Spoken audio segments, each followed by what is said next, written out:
Kim Kardashian can't stop changing her face, and this is why we think that is. You think you're looking at the same face you saw on her 2007 debut? Think again. Kim Kardashian has been quietly rewriting her facial blueprint like she's, co-authoring a beauty brand handbook. But why? Let's unpack the tea, shall we? Firstly, the only, I've had only a little Botox era. Kim publicly claims she's only done a little bit of Botox in her forehead. And yet, the mirror and the internet doesn't exactly read just a tiny tweak. I mean, there's a dissonance between what she says and what the cheeks, lips, jawline, and yes, even that left eye whisper. Now, why the denial? Well, for years, the natural beauty narrative was a massive sales point. Kim launched cosmetics, she built shadows and highlighters around her face, like quite literally. The message was, I look this way naturally. Admitting major work might actually undercut the brand, right? But soon even she had to pivot. I mean, media, analytics, influencers, everyone sees that face through a microscope now. Let's talk timing. Now, in a world where everyone from, 22-year-old TikTokers to your cousin's best friend is going under the needle,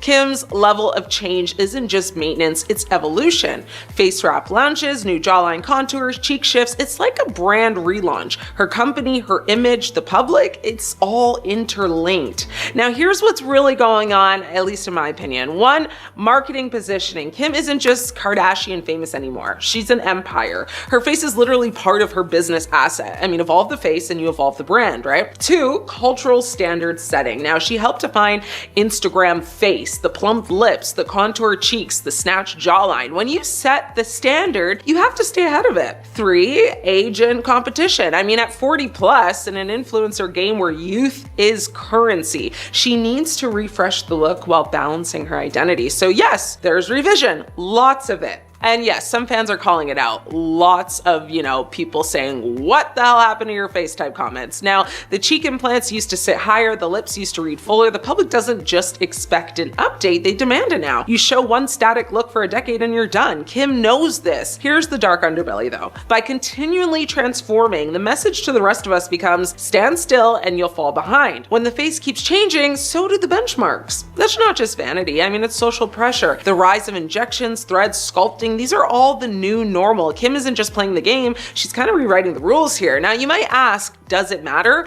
Well, yes and no. It depends who you ask, right? Yes, because she's massively influential. People buy the look, they strive for the look, they emulate the look. And so her face isn't just her face anymore, it's a template. And no, because at the end of the day, she owns billions of dollars. She can afford multiple surgeries, custom treatments, and easier recovery. You and I, not so much. Well, maybe you can watching this, but I know I sure can't. So while we critique, we also have to stay very realistic. So what's the main takeaway? Because you knew one was coming, right? Kim's face changes are about more than aesthetics. They're strategic. Every tweak, adjustment, refresher isn't just for the mirror, it's for the spreadsheet. She's kind of monetizing her own canvas. She's selling an image that evolves. And in the world of look at me content, that means constant changing, because in 2025, your face isn't just your face, it's your brand, your business, your social currency. Do we have a case of jealousy or sisterhood? Because Kim K just got a serious warning from Lewis Hamilton's ex-girlfriend, and she may want to listen to this one. So something is seriously wrong with this relationship already, and the warning signs may have been there before. Kim Kardashian even entered the picture, okay? Because now people are resurfacing comments tied to Nicole Scherzinger. That's one of Lewis Hamilton's most famous exes, where the message being repeated is very simple. Be careful of him. He is fun,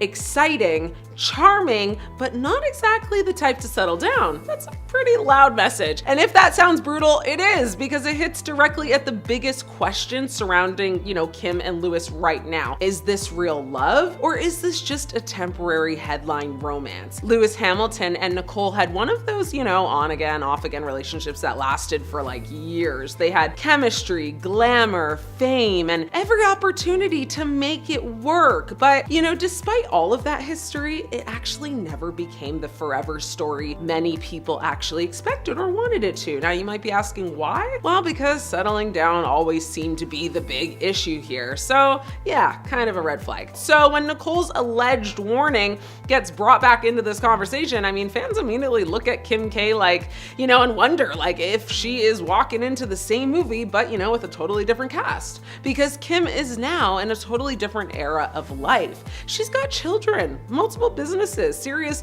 long-term branding moves. She's, pushing 50 soon, which is not a big deal, but still, she constantly talks about, wanting peace now at this point in her life, maturity, consistency, and someone who is dependable. She does not need another flashy romance that looks great in photos, because they do, but disappears when real life starts. And that is where people think the mismatch begins, Now, to be fair, nobody outside their circle knows the full truth. People grow, priorities change. A man who was not ready years ago may be ready now, and we know that. That happens all the time. You cannot make a man ready. He needs to be ready himself. But the internet is not judging the private truth. It is judging the pattern. And the pattern people remember is this: Nicole was with him for years, and it still did not land in forever territory, which happens, So when Kim, steps in, fans are asking, why this time would it be different? Then add the body language clips people keep discussing. I mean, they look polished, they look expensive, they look camera ready, but do they look deeply connected?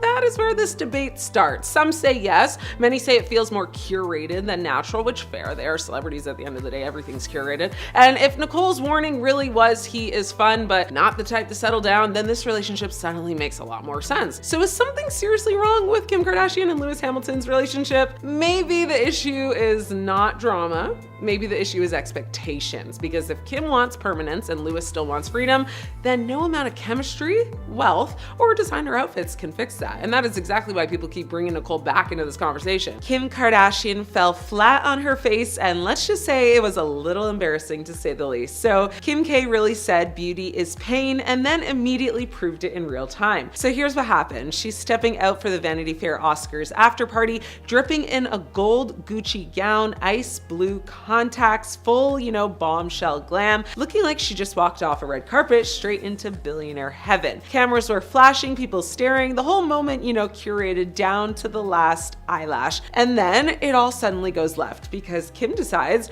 right before walking in to adjust her shoe, which, let's be honest, is already a risky decision when you're balanced on what can only be described as architectural engineering. I mean, we're talking sky-high platform heels, the kind that don't forgive mistakes. Next thing you know, she lets out a scream, loses her footing, and fully wipes out into a bush. It wasn't a cute stumble, not a whoops haha moment. No, this was like a full dramatic fall backwards straight into a bush. Yes, a bush. Leaves, branches, dignity, all gone. And somehow though, it actually gets a little worse, because as she's going down, she grabs onto a random woman nearby for dear life. I mean, this poor woman was just kind of standing there. She was holding some sort of pink box, don't know what was in it, but she was minding her business, and suddenly she's been cast as a supporting character in Kim K's fall from grace. Now she's trying to stay upright, protect her box, and not get dragged down, into the bushes along with Kim. Now Kim's stumbling along, she's apologizing profusely, talking about her ankle, trying to recover physically and emotionally at the same time. And while the entire thing is unfolding in front of people who definitely did not sign NDAs, here's the part that really makes the next level, embarrassing. Kim actually posted this video herself. No hiding, no, this never happened. She uploaded the fall like, yeah, this is what we're doing today, which honestly pretty bold. I mean, slightly unhinged, but bold nonetheless. And let's talk about the real villain of this story, the heels. 8 inches, sky high, gravity defying, absolutely disrespectful heels. The kind that look amazing in photos, but clearly have a personal vendetta against stability. And the fact that they were only like $80 allegedly, I'm sorry, like how are you, a billionaire, getting betrayed by budget shoes? That's not fashion, that's pretty much a setup. But also, this is so Kim, very on brand for her. She will risk everything for the look. I mean, balance, optional, safety, irrelevant. If the outfit hits, nothing else matters, right? Except gravity said actually kind of does. And the internet, well, they ate this up immediately, of course, because there is nothing people love more than seeing someone who is always perfectly polished have a very real, very clumsy moment. I mean, it kind of humanizes her, but also it humbles her. So was this whole moment a little embarrassing? Yeah, absolutely. Was it iconic? Unfortunately, also yes, because only Kim Kardashian could fall into a bush, take out an innocent bystander, apologize mid-chaos, post it online, and still walk into the party like nothing happened. Is Kim Kardashian responsible for ruining a man's life? I've got some hot tea. Pull your teacups out. Kim Kardashian has done a lot of things, broken the internet, broken the Met Gala, broken out into law school, but this time she broke something way more important, an innocent man's entire life. It all started when Kim decided to jump into a full-blown justice crusade to help save a Texas death row inmate named Ivan Cantu. Very noble, very on brand, very I'm the Elle Woods of Calabasas. And 2 days before his execution day, she posted a very dramatic call to action to her millions of followers, except she accidentally posted a photo of the wrong Ivan Cantu. Not the man on D row, not the man in prison, not the man in any trouble whatsoever. I mean, you gotta laugh, guys, right? She posted a regular dude from New York, a project manager living his 9-to-5 life, and basically told her 350 million followers, hey, this man is about to be executed for schmurder. Boom, reputation, obliterated in 0.2 seconds. And when people pointed that out, well, the post was just quietly deleted, like it was just another Facetune mishap. Kim apologized, of course, saying she would never use, his picture if she knew it was the wrong guy, which, yeah, but also, you're a billionaire with a whole team. How did nobody double check the literal face of the man you're trying to save? This isn't guessing a Starbucks order. This is identifying a D-row inmate. The innocent Ivan, the one minding his business, doing nothing, ended up being, of course, humiliated, terrified, and suddenly associated with a brutal double schmurder. He says he stopped sleeping, developed intense anxiety, and basically entered fight or flight mode without ever signing up for the Kardashian cinematic universe. His bosses, coworkers, friends, everyone saw the post. Imagine waking up and finding out Kim Kardashian told the world you're a schmurderer. That's not even a nightmare. That's a public relations obituary. So what did he do? He sued her hard. Defamation, slander, emotional distress, invasion of privacy. I mean, if there was a checkbox, he hit it. And honestly, who wouldn't? One wrong Instagram upload and this man's entire identity got dragged through the dirt. But here's where it gets wild. Kim, of course, arrested, but Kim's legal team fired back, saying she was just using her platform to speak on a major public issue, and the judge agreed. So the lawsuit tossed out, completely dismissed. The court ruled that Kim's post fell under protected free speech and that her mistake, while messy, wasn't malicious. So legally, Kim walked away, handcuffs completely off and gone. But socially, she basically hit this man with a Kardashian-level drive-by character assassination and sped off in a Skims-branded getaway car. Now, the most ironic part, Kim was fighting to save the reputation and life of one Ivan Cantu while completely destroying the reputation and peace of, mind you, another Ivan Cantu who had absolutely nothing to do with any of this. So the wrong man got caught in the crossfire of celebrity activism, and he's the one who paid the emotional price for a mistake he just didn't make. So the real reason Kim Kardashian destroyed this innocent man's life? Simple. In her rush to save one man, she accidentally sacrificed another. Not out of cruelty, but out of carelessness. And when you're that famous, even a small mistake becomes a nuclear bomb in someone else's world. That's the power and the danger of a single Kardashian post. One click, one name, one face, and one innocent man's life changed forever. Has Kim Kardashian decided to remove her BBL? Or is this Ozempic's latest victim? Kim built an entire era of pop culture around her curves. So when whispers started that her BBL might be disappearing, the internet didn't just notice. It lost its mind. This isn't just about body trends. This is Kim Kardashian possibly undoing the very body that made her a billionaire. And the question everyone's asking, is Ozempic to blame? Let's be honest. Kim's body has changed before, many, many times. But this shift feels different. The exaggerated hourglass, the ultra-projected hips, the cartoon-level curves, all softened. Her frame is leaner, narrower, almost runway thin, more early 2000s than Instagram baddie. And yes, people noticed. Red carpets, paparazzi shots, bikini photos. Suddenly, the curves that launched 1,000 memes looked smaller, flatter, muted. Now, Kim has never confirmed a BBL. But let's not pretend we're idiots. Cosmetic procedures were basically her brand. So the idea she might be undoing it? Not shocking. Enter Ozempic. Hollywood's worst kept secret. Originally for diabetes, now a celebrity weight loss miracle. Rapid fat loss, suppressed appetite, shrinking bodies, and Kim right at the center of the chatter. Here's the thing. When you lose weight fast, your body chooses where the fat goes. That includes the fat from a BBL. Even without surgery, it can shrink, flattening the butt and softening the hips. BBL fat isn't magic. Sorry, girls. But wait, there's more. The beauty standard has shifted. The exaggerated BBL, out. Thin, angular, minimal, in. And Kim's always been a trend chameleon. She doesn't just follow, she reinvents herself to stay relevant. So maybe this isn't Ozempic doing the work. Maybe it's a strategic choice. BBL reductions are on the rise. Celebrities are downsizing because their old enhancements no longer fit the aesthetic. Kim's look lately? Clean, severe, ultra slick hair. Neutral tones, luxury minimalism. A giant Instagram-famous BBL doesn't fit that brand anymore. And let's be real, controlling your image is her business. If Ozempic helped and she chose not to maintain it, that's not accident, that's power move. So is Ozempic to blame? Possibly. Is she quietly reversing a BBL because trends changed? Also possible. Honestly, it's probably both.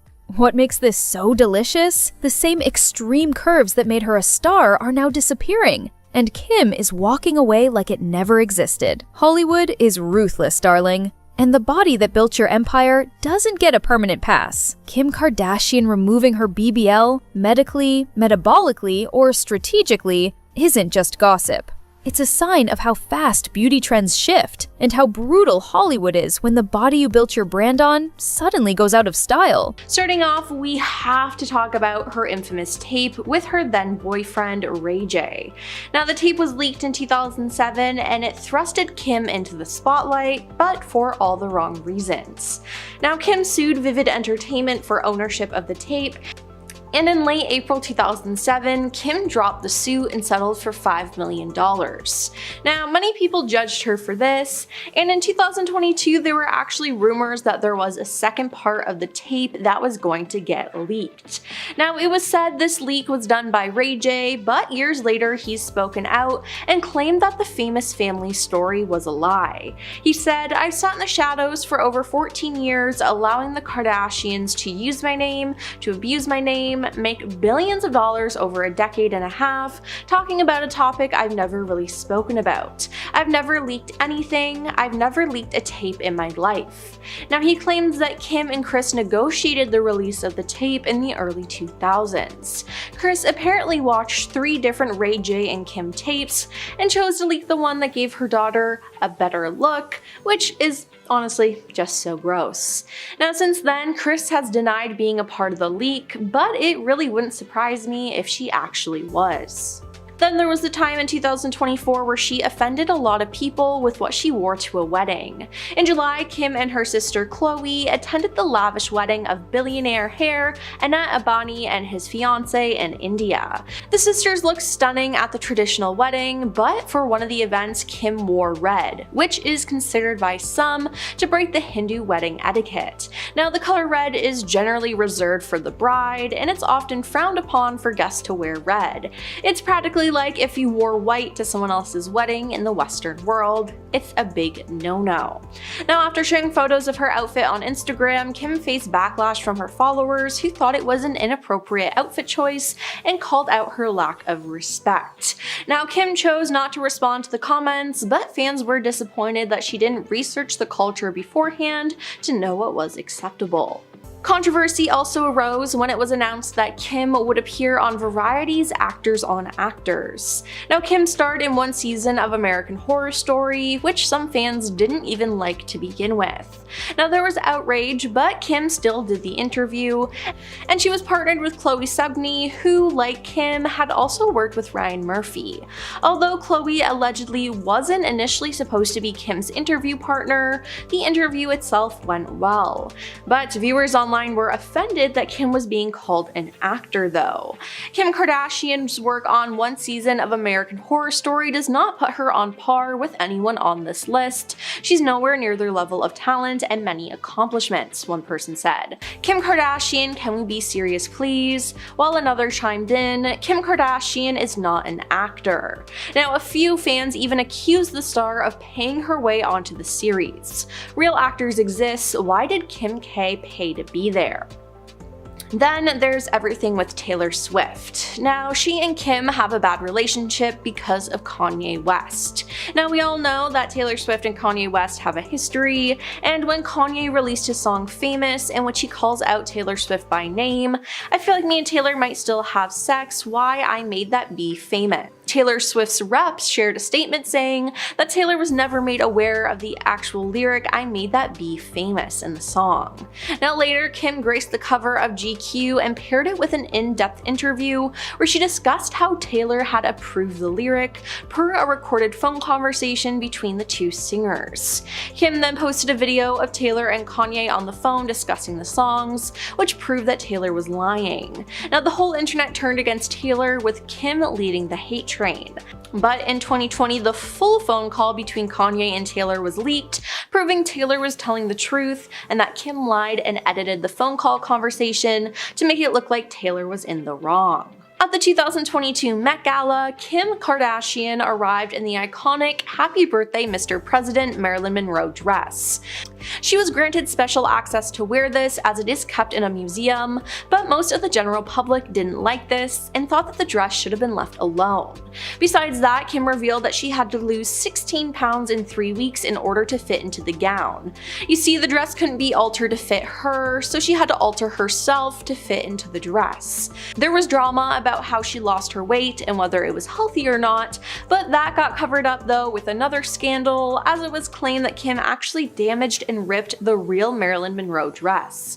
Now, she denied it, but a Monroe collector is claiming that the dress has sustained permanent damage as a result. After Kim returned the dress, Scott Fortner shared photos of the dress taken that appear to show stretched and buckling fabric, along with missing crystals or ones left hanging by a thread, as it appears that Kim has damaged the dress, which is something that people were worried about, and it actually happened. Now, Kim had another scandal at the Met Gala too, where she wore a dress with a corset so tight her waist was pretty much invisible. I mean, it was so tight people were worried for the star, wondering how she could even breathe. People online were also angry though, because she was promoting yet again another unhealthy beauty standard. People were shocked by this and angered with the star. I'm not saying the media is to blame for young women's eating disorders, but Kim Kardashian crushing her organs to be thin on a red carpet sure doesn't effing help. Now, some celebrities also spoke out about this, like Jamila Jamil. She said, "The media has created a cycle of obsessing over Kim's body and teaching the public that this is the image to warrant attention and praise, and then they blame her for her impact on our beauty standards. She has no impact without attention. Who gives celebrities attention? The media and us," she said. Now, regardless, the look was crazy, and Kim shouldn't be hurting herself like that, just all in the name for fashion. Now, Kim hasn't had the best luck when it comes to love, because she once had a marriage that lasted for only 72 days. Yeah, she was married to Kris Humphries, and they made a lot of money with their photos and filming the whole experience on Keeping Up with the Kardashians. Now, when Kim ended things though, Kris was blindsided by this, as he felt that they were truly in love, and he cited fraud as a reason for wanting an annulment. Now, following their split, Kris's lawyer told the Los Angeles Fraud Court that Kim had no intentions of proceeding with this marriage, and if you look at the evidence, it seems to be true. Now, I honestly kind of feel bad for Kris and him going through all of that. Then there was the time Kim bought one of Princess Diana's necklaces at an auction. Kim snagged the diamond-encrusted amethyst Atala cross pendant famously worn by Princess Diana for $197,453 in 2023. Now, in November, Kim attended the 2024 LACMA Art Plus Film Gala, where she wore a dramatic white dress with a plunging neckline. Now, people called out Kim for wearing the necklace though, writing that it was weird that she would continue to wear pieces once owned by deceased celebrities, and they felt that she was trying to upstage Diana. Now, others called the move disrespectful. Some felt her wearing it with that dress was offensive to the religious symbol. Why are we still giving this woman precious heirlooms like Diana's necklace after she broke Marilyn's dress? Wrote one commenter on Instagram. And I mean, Kim has the money to do these things, but should she be allowed to do it? I don't think so. Now, Kim was also called out for doing blackface while promoting her beauty products. Now, afterwards, she told the New York Times, "I would obviously never want to offend anyone. I used an amazing photographer and a team of people. I was really tan when we shot the images, and it might be that the contrast was off. But I showed the image to many people, to many in the business. No one brought that to our attention, no one mentioned it." But people online had a problem with it. Everyone and their mamas are worried about North West right now. Between fake tattoos, hand piercings, and being banned from school, something is seriously wrong. All right, let's talk about the internet's newest full-time job, being deeply concerned about North West, a literal child. And somehow tattoos, piercings, and school drama have all entered the group chat. So let's unpack what's actually going on versus what TikTok detectives think is going on. First off, the tattoos. No, North West does not have a secret sleeve. She doesn't have a neck tattoo or a tiny face tat, that Kim is pretending not to see, allegedly. What people did see were temporary tattoos and marker-style body art that she's worn in photos and videos before. I mean, the same kind of stuff kids have been putting on their arms since birthday party goodie bags were invented. But because her mom is Kim Kardashian and the internet has zero chill, it turned into North is being allowed to get tatted at 11 or 12, however old she is now, which is simply not backed by any credible reporting, right? I mean, it's body stickers, not like a motorcycle initiation. Now, let's move on though to the piercings panic. North has been seen wearing fake nose rings and ear cuffs, which are just clip-ons. I mean, I had those when I was a kid. They're accessories, costume jewelry, if you will, the kind you can buy in a Claire starter pack next to, glitter lip gloss. Maybe my age is showing. But yeah, some outlets and social media posts ran with the idea that she had real facial piercings, but there's actually no solid confirmation from her parents or reliable sources that she had any permanent facial piercings done. It's fashion experimentation, not a midlife crisis at age 12. But she did recently showcase her hand piercings, which are just weird. I have no other words other than they look weird. I mean, I don't have a 12-year-old, but if I did, she wouldn't be allowed to get that. That's just my opinion though. What do I know, right? And now the biggest rumor. North West was banned from school. This one really took off online with people claiming her behavior, social media presence, or even her style probably got her kicked out. But there's actually no verified report from the family or reputable media confirming that she's been banned or expelled. What has been discussed publicly though is that Kim and Kanye have had very different views on their kids' schooling and upbringing, which has played out in headlines before. So that disagreement has fueled speculation, but speculation is not the same thing as a school saying, yeah, she's not allowed to come back. I mean, that's a big difference, right? Now, here's what's really probably happening. North West is being homeschooled, allegedly. This is what Kim said recently on a podcast. So yeah, either the truth or a cover up, but those are her words, not mine. Also, let's remember North is growing up in the most watched family on the planet. Every outfit, every facial expression, every craft project gets treated like a national emergency. I mean, she likes makeup, costumes, performance, and bold fashion, which tracks because her parents are literally Kim Kardashian and Kanye West. Creativity in that household is basically a food group. But online, I mean, normal kid experimentation gets framed like a crisis intervention episode. Now, there's also a bigger conversation here about kids and fame, right? I mean, let's not forget that North didn't actually choose to be famous. She was born into this. So when adults on the internet start debating her appearance, her attitude, or whether she's too grown, it gets weird fast. Concern for kids is valid. Turning them into trending topics for clicks, not so much. So right now, the tattoos aren't real. The piercings appear to be temporary or fake, minus the hand ones, which do look real. And the school ban story is unconfirmed, internet rumor, not established fact. And Kim said herself that North is being homeschooled right now. So yeah, I mean, who are we not to believe the mother, right? Kanye West has officially gone from quiet ex to declaring what he calls all-out war on Kim Kardashian. Let's break this down because it's messy. Kim and North were recently spotted in Rome back in August. Cute mother-daughter trip, right? Well, until TikTok caught North dancing around in a corset-style top, a short mini skirt, and chunky platform boots. The internet did what it always does, lost its mind. Half of TikTok was cheering North on, saying she's a little style icon, carrying herself like a true Kardashian heir. The other half, well, furious, saying she's 12 years old, way too young for this kind of look, and accusing Kim of pushing her daughter into an adult aesthetic. And that's when Kanye apparently stepped in. According to insider reports, he warned Kim directly, saying this needs to stop or I'll raise hell with the lawyers. Translation, well, he's threatening to drag her into court if she doesn't change how North is being presented to the public. And if that's not dramatic enough, those same insiders claim Kanye used the words all-out war with Kim Kardashian now,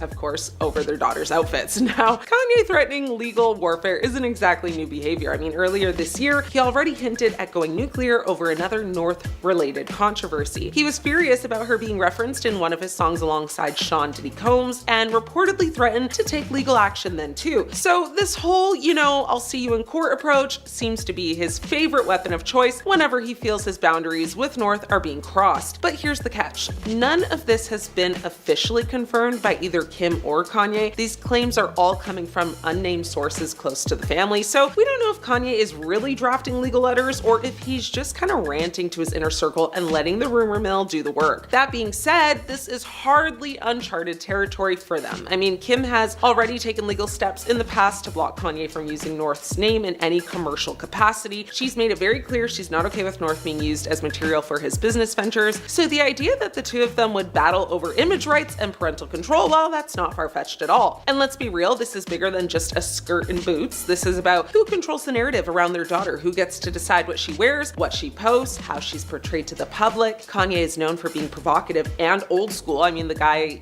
who still rants about the dangers of Hollywood and the internet. Kim, on the other hand, built her empire on social media, fashion, and carefully curated public image. So when those worlds collide over a child, yeah, you're looking at a custody dispute waiting to happen. I mean, the law, by the way, doesn't make this simple. If Kanye really does try to take it to court, judges will look at custody arrangements, parental rights, and whether North herself gets a say. Courts don't usually hand over control of a child's image to one parent unless something extreme is happening. But given how public this family is and how much money and media attention is tied to their brand, you better believe every lawyer in the room would come armed for battle. People are arguing whether North is just expressing herself or whether she's being pushed into growing up too fast. Is this a mother letting her daughter experiment with fashion, or is it a dangerous form of adultification? Kim has said in the past that she loves letting North explore her own style, and she posted plenty of TikToks with her daughter, videos that rack up millions of views, by the way. But Kanye has always pushed back against North being online. He's repeatedly said he doesn't want her on TikTok at all. So here we are, a 12-year-old girl in the middle of a full-blown culture war. On one side, a father demanding privacy, modesty, and control. On the other, a mother who built her career by embracing exposure, fashion, and the spotlight, and letting her daughter do the same. Kim Kardashian just admitted she screwed up with North West. Kim Kardashian just went full confession mode, and trust me, this is the kind of admission that makes headlines and has people talking for weeks. Brace yourselves, because this isn't a cute oops moment. It's a total public parenting meltdown. Kim sat down on the Call Her Daddy podcast and got real about raising North West, and spoiler alert, she admits she messed up hard. She specifically mentioned North's style choices, and honestly, it's wild how much this whole thing blew up. North wanted to experiment with a bold look, corset top, short skirt, even blue hair, and Kim and Kanye basically went, whoa, not like this kid. And then, that's when the iconic parenting crash happened. Kim admitted that she and Kanye might have overstepped, not letting North fully express herself in front of the whole world. And let's be honest, when your daughter wants blue hair at age 12 and you freak out publicly, that's not just a mistake, it's like a mini scandal. The truth is this, Kim's reaction was peak celebrity parent panic. She was honest, they literally tried to control her style in the spotlight, and yeah, it backfired, because guess what? North doesn't care what anyone thinks. She's like a tween. Kim revealed that when people criticize North's hair, outfits, or choices, North literally just shrugs it off. She's very confident, very bold, and already fearless in a way that makes Kim's meticulously curated public image look a little fragile. Kim admitted that, their overreaction to North's style was something they did in front of the entire world. Let that sink in. North isn't just experimenting with fashion, she's doing it under a microscope of fame, paparazzi, and social media trolls, and Kim's admitting they handled it poorly, very poorly. That's not just accountability, it's a rare, unfiltered kind of peek, behind the glossy Kardashian veil. But don't get it twisted. Kim isn't saying she's completely hands-off. She still draws lines. She's clear about boundaries in some areas, but for others, like hair color or outfit experimentation, she's learning to kind of take a step back. I mean, that's a major shift from the hyper-managed, always perfect image the Kardashians have been known for. North apparently knows what she wants, and Kim is slowly realizing that micromanaging her in public is probably not a great look. Kim also asked for a little understanding from the public. She reminded everyone that raising kids, especially in the spotlight, is very chaotic, very complicated. She has 4 children, multiple public projects, and yes, sometimes mistakes do happen. And honestly, this is a rare level of vulnerability from Kim. She's admitting straight up that fame and parenting are a very messy combo. She isn't spinning this as some calculated PR movement or move. She's owning a misstep, which in Kardashian terms is almost revolutionary. So let's not ignore the subtle receipts here. Kim has a history of controlling North's image. Remember the blue hair kerfuffle, the corset controversy, and that time North was heavily critiqued for her fashion choices. Well, add in the backdrop of Kanye's concerns, meltdowns, and whatever else about North growing up too fast in the public eye, and suddenly this admission is more than a parenting confession. It's a reflection of a family navigating fame, control, and identity, all under public scrutiny. Northwest is growing up fast, and Kim's slowly learning she can't micromanage every moment without creating public drama. The best part? North doesn't need permission to shine. She's very confident, bold, and unapologetically herself. Traits Kim is publicly admitting, they tried to suppress in the past. I mean, there's a line in this whole saga when you realize North is already more fearless than the adults trying to control her. That's not shade, it's a fact. Kim isn't perfect, she's human, she's learning. North is fierce, independent, and confident, maybe more so than her mother, and that's both hilarious and terrifying if you're Kim. But the real lesson here of fame doesn't make parenting easier, it just makes your mistakes public and viral. And for those of us watching from the sidelines, this is the most satisfying kind of celebrity confession. Raw, unfiltered, and undeniably entertaining. In the end, Kim owned her screw up. North is thriving anyway. She said herself she simply does not give a F what people think and if they don't like her fashion choices. So yeah, the world watched a style clash turned into a parenting revelation, and honestly, the internet is here for it. North will keep experimenting, Kim will keep learning, and the drama, well, that's guaranteed to continue. Kim Kardashian is under fire once again, and this time it's over her daughter Northwest's wardrobe choices during a family trip to Rome. And as usual, the internet is losing it. North, just 12 years old, was spotted walking beside her mom, towering over Kim in an outfit that fans call disturbing and wildly inappropriate for her age. So let's break it down. North is rocking a really tiny frilly mini skirt, black chunky boots, bright blue pigtails, glasses, and a heart-shaped Vivienne Westwood handbag. Basically, she looked like a high fashion model who wandered straight into a Roman piazza. Now, meanwhile, Kim herself was not exactly keeping things low-key, wearing a very sheer nightdress-like gown with a plunging neckline and lace bra underneath. Because of course she was, Unsurprisingly, social media exploded. On X, one user wrote, "What 12-year-old wears a corset? Kim really doesn't know how to be a sensible parent." Another person added, "Why do they make North look so grown? North being 12 years old is insane to me." People even started, comparing Kim's parenting to Beyonce's, with one person saying her and Beyonce are the same when it comes to how they dress their children in public. This is literally a child. Oof. Now, Reddit didn't hold back either. Users pointed out that North normally dresses more age appropriately when she's not with Kim. One person wrote, "I swear North only dresses hyper femme like this when she's with Kim. Normally she's in oversized baggy clothes." Others commented just saying it's simply too much. Like, I get she's a tween, but this ain't it, and that outfit is way too adult for her age. Some even said she should be the mom, not a friend, and bluntly, she's just a baby. This is disturbing at 12. I mean, the reaction was very loud, very clear, and extremely judgmental because, well, welcome to the internet. But let's pause for a second. Northwest is not exactly your average pre-teen. She's been in the spotlight since she could walk, attending Paris Fashion Week, performing alongside her dad, and appearing in media projects that many kids her age couldn't even dream of. Now, the question isn't whether she likes fashion or attention, she obviously does, but whether dressing her in adult-inspired outfits in public crosses a line, that's another story. And I mean, judging by the reactions online, a lot of people think that it does cross the line. Now, this situation brings up the broader debate over celebrity kids and public exposure. Social media has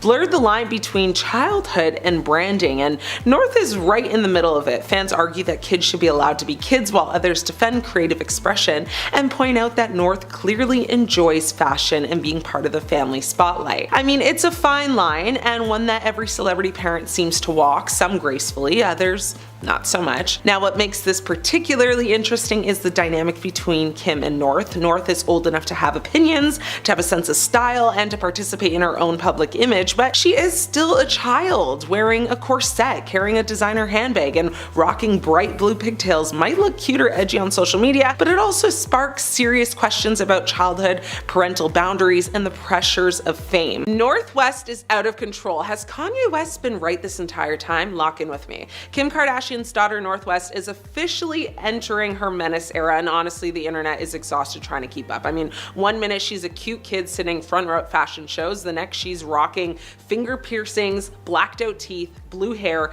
and an attitude that says, I do what I want, and I'll see you in court. She's 12. Recently, North's personal Instagram quietly disappeared, and suddenly everyone was like, oh, so that's where Kim draws the line. Because let's be real, the content had people spiraling, the outfits were edgy, the vibe was grown, the comments were ruthless, parents everywhere were clutching their pearls, critics were asking where the adults were, and Kim allegedly stepped in and pulled the plug when things started getting way too loud online. And yes, the account eventually came back, because of course it did. I mean, this is the Kardashian universe, nothing ever disappears forever. I mean, when it returned, it wasn't baby pics or slime videos, it was studio shots, music gear, and main character energy. Translation: North isn't playing around. She's not trying to be Kim's daughter, she's trying to be a brand. But here's where people really lost it. North previewed a song where she casually raps about piercings, money, and getting banned from school like it's a flex. Not a joke, not ironic, just full confidence. The kind of confidence most adults don't even have after therapy. And suddenly everyone was asking the same question: is this creative expression, or is this a child being pushed way too fast into grown-up territory? North's whole aesthetic lately has been unapologetically edgy. Finger piercings, heavy eyeliner, corsets, platform boots, looks that scream underground fashion scene, not middle school math class. So some fans are defending her, saying that she's just experimenting. North's whole aesthetic lately has been unapologetically edgy. Finger piercings, heavy eyeliner, corsets, platform boots, looks that scream underground fashion scene, not middle school math class. I mean, some fans are defending her, saying she's just experimenting and expressing herself. Others are saying this is what happens when a kid grows up surrounded by cameras, stylists, and zero sense of normalcy. And then there's Kanye, because of course there's Kanye. He reportedly is not thrilled about how much of North's life is being put online, especially when it comes to social media and public exposure. There's tension about, who gets final say, what's appropriate, and how much is too much. Meanwhile, North is somewhere in the middle, doing whatever she wants while her parents argue in the background like divorced stage managers fighting over the spotlight.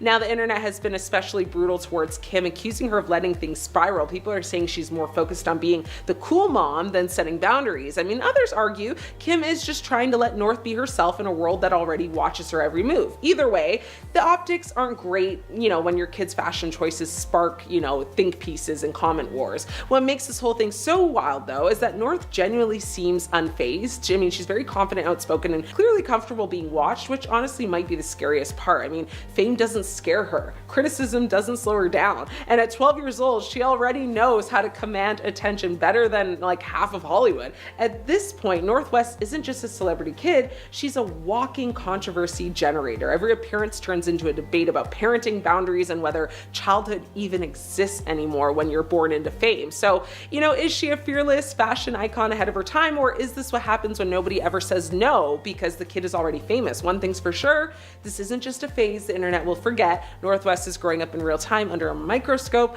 with millions of people watching, and if someone doesn't step in and slow things down, this is going to get louder, messier, and way more chaotic, because confidence is one thing, creativity is one thing, but when a 12-year-old has the internet arguing about whether she's out of control, yeah, somebody might actually need to step in and stop her. Has North West been officially canceled? Her recent appearances have caused quite a stir, and fans are divided. North West is only 12 years old, but somehow she's already found herself in the middle of her very first public cancellation. Yes, Kim Kardashian's daughter is learning the hard way that growing up famous comes with non-stop scrutiny, even when you're still a kid. And the internet, well, it's proving to be absolutely ruthless. It all started when North launched her TikTok presence, often posting videos alongside her mom, Kim. At first, it seemed cute, lip-sync stances and funny skits, but people quickly began pointing out that North wasn't just acting like a typical preteen. She was showing off Birkin bags, flaunting luxury and questionable outfits, and even poking fun at other celebrities. Critics immediately jumped on it, accusing Kim of letting her daughter act entitled and out of touch with reality. Some even went as far as to call North a mini Kardashian villain in the making. Things escalated when North started calling herself the new Kanye. On one hand, fans thought it was hilarious and saw it as her taking after her dad's larger-than-life confidence, but others accused her of being disrespectful, pointing out Kanye's controversies and mental health struggles. Twitter exploded with thousands of posts claiming North was too young to be cosplaying as her dad's scandals. Suddenly, what should have been innocent childhood fun was,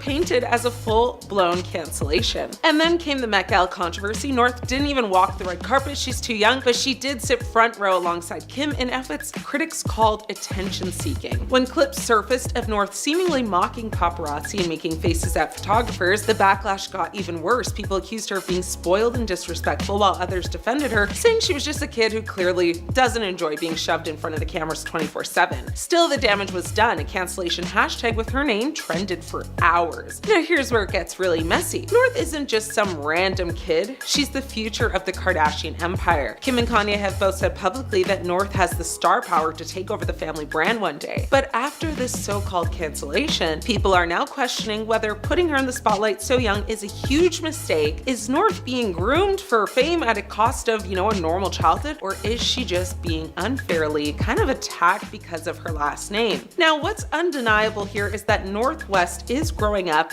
in a pressure cooker, where every move is documented, judged, dissected, and filmed at that. At 12 years old, most kids are just worried about math homework and schoolyard drama, but North West, on the other hand, she's already trending worldwide and facing the full weight of cancel culture. North West may want to change her last name, and here's the tea on that. So it's no wonder North West wants to change her last name to Kardashian, because the ongoing saga between Kim Kardashian and Kanye West has officially crossed into this is exhausting and I'm a child territory. Now let's be real, Kim is reportedly considering legally changing her kid's last name from West to Kardashian. That means North, Saint, Chicago, and Psalm, potentially dropping West altogether. And honestly, after everything we've watched unfold in public, this feels less like a shock and more like a plot twist everyone saw coming. North West is old enough now to understand what exactly is going on. I mean, she sees the headlines, she hears the chaos, and she's probably thinking, why am I carrying a last name that changes personalities every other year? Because Kanye didn't just change behavior, he changed his name, his identity, his entire public persona multiple times. I mean, at some point, even a kid has to be like, can we pick a lane here? Meanwhile, Kim has been very open about the fact that she basically is a single parent in practice. I mean, she's the one doing, school runs, bedtime routines, homework, extracurriculars, and as well as emotional regulation for both the kids and sometimes the internet. I mean, Kanye, on the other hand, has been largely absent, popping up sporadically like a surprise DLC character that nobody asked for. And when he does pop up, it's rarely calm. It's, public rants, music controversy, extremely questionable decisions and behavior, including involving North in a song situation that reportedly made Kim furious and deeply uncomfortable. I mean, that alone is enough to make any mother go, yeah, I need to protect my kids' peace and their future as well. Because let's talk about the name itself. I mean, Kardashian is not just a last name, it's a global brand. It's controlled, it's calculated, it's protected. West at this point is unpredictable. And when you're raising 4 kids in the public eye, predictability is everything. Imagine being North and going to school knowing your last name trends on social media for literally all the wrong reasons. Imagine wanting to just exist without your dad's latest controversy being attached to you by default. So changing, her last name wouldn't be rejection, it would be self-preservation at this point. Also, let's not pretend this isn't about legacy. Kim has built an empire that's stable, strategic, and still expanding. I mean, Skims, law school, billion-dollar deals, constant reinvention that actually makes sense. The Kardashian name opens doors, it protects opportunities, and it comes with a playbook. The West name, well, right now it's like kind of a gamble, and branding matters in this family whether people like it or not. So North Kardashian sounds like a future mogul, a designer, creative director, a force. Northwest sounds like a clever baby name that accidentally grew up into a full-time headline. I mean, there's also the emotional side when one parent is consistently present and the other is consistently chaotic or absent. Kids notice that, right? I mean, loyalty forms where stability lives. If Kim is the constant, the safe space, the organizer of their entire world, then sharing her name actually just makes sense, right? Like, it's symbolic, it's grounding. People love to scream, but he's their father. And yes, biologically, but parenting is more than DNA. It's consistency, it's protection, it's showing up without turning every moment into a skeptical or spectacle. And honestly, if Kanye can change his own name whenever the vibe shifts, why is it controversial for a child to want alignment with the parent who's actually raising her? So no, it's not shocking that North might want to be a Kardashian. It's logical, it's emotional, and frankly, it's pretty on brand. I mean, because when your life is already under a microscope, at least you deserve is a last name that feels safe. Northwest went live on Instagram the other day, and it was going great until one very famous interruption turned into absolute chaos. Picture this, North is chilling, fans everywhere, and then all of a sudden you hear rustling. She turns, looks right at the camera and goes, "Why are you watching my live?" And it's Kim Kardashian walking in like she's about to steal the spotlight. North instantly transforms into the biggest fangirl on the planet. She's hyping up her mom like Kim just walked the Met Gala red carpet instead of just, kind of sauntering into North's room. North literally tells everyone watching, "Guys, the GOAT is here." And in case you don't know what the GOAT means, it's like greatest of all time. And Kim, completely unbothered, says something like, "I hope every source, somebody recorded that." Now, classic Kardashian moment, right? And honestly, I love that. Imagine casually crashing your kid's live stream and your first thought is whether someone got footage of it. That is peak Kardashian energy right there. But then it gets even better. North, being North, had grand plans. She tried to turn this into a money moment. She looked at the camera and said she needed to get Kim in front of it to make some money. And Kim's reaction, it was a solid no. It was like, no, no, no, no, no, followed by like that universal mom shut down, "I'm ready for bed." She was basically like, "Girl, we don't do that." Listen, Kim Kardashian enforcing bedtime like she's negotiating $1 billion brand deal, yeah, that is the most 2026 parenting we've ever seen. She wasn't mad. She was just kind of like, "I'm not doing this live, go to bed." Now let's be real for a second. If you let your 12-year-old run their own social media accounts with millions of followers, you gotta have some rules, right? And I mean, Kim absolutely does have rules. I mean, not no, dessert before dinner type rules, actual boundaries. This entire live had everything: jewelry, fashion, parents wandering in. North was serving looks with black grills and long nails and total confidence. And as soon as Kim entered, the whole vibe instantly switched from cool live to family sitcom chaos. And the internet had their thoughts, of course. People were totally divided. Some were calling North a style icon in the making. Others were like, why is a 12-year-old doing this at all? Social media blew up debating the grills, the wig, the whole personality. I mean, of course, whether Kim is a genius mom or just really good at putting on a show, but you have to give it up for North as well though, right? She didn't even blink. She turned, her mom crashing her live into content. She hyped her mom up. She almost tried to monetize the moment. And then she ended the live stream because, mom said it was bedtime, which honestly might be the most relatable Kardashian moment ever captured on the internet. Is Northwest being exploited by her own mother? Grab your cup and cuddle, it's tea time. The internet is absolutely losing its mind over Kim Kardashian letting 12-year-old Northwest strut around Rome in a corset and mini skirt. And honestly, the photos look like they were ripped straight from a high fashion magazine. But the fact that she's only 12 has people seriously divided. So here's the scene. Kim and North head out for dinner at a fancy Roman hotspot. Kim, of course, is in a silky black slip dress with lace details peeking through, classic,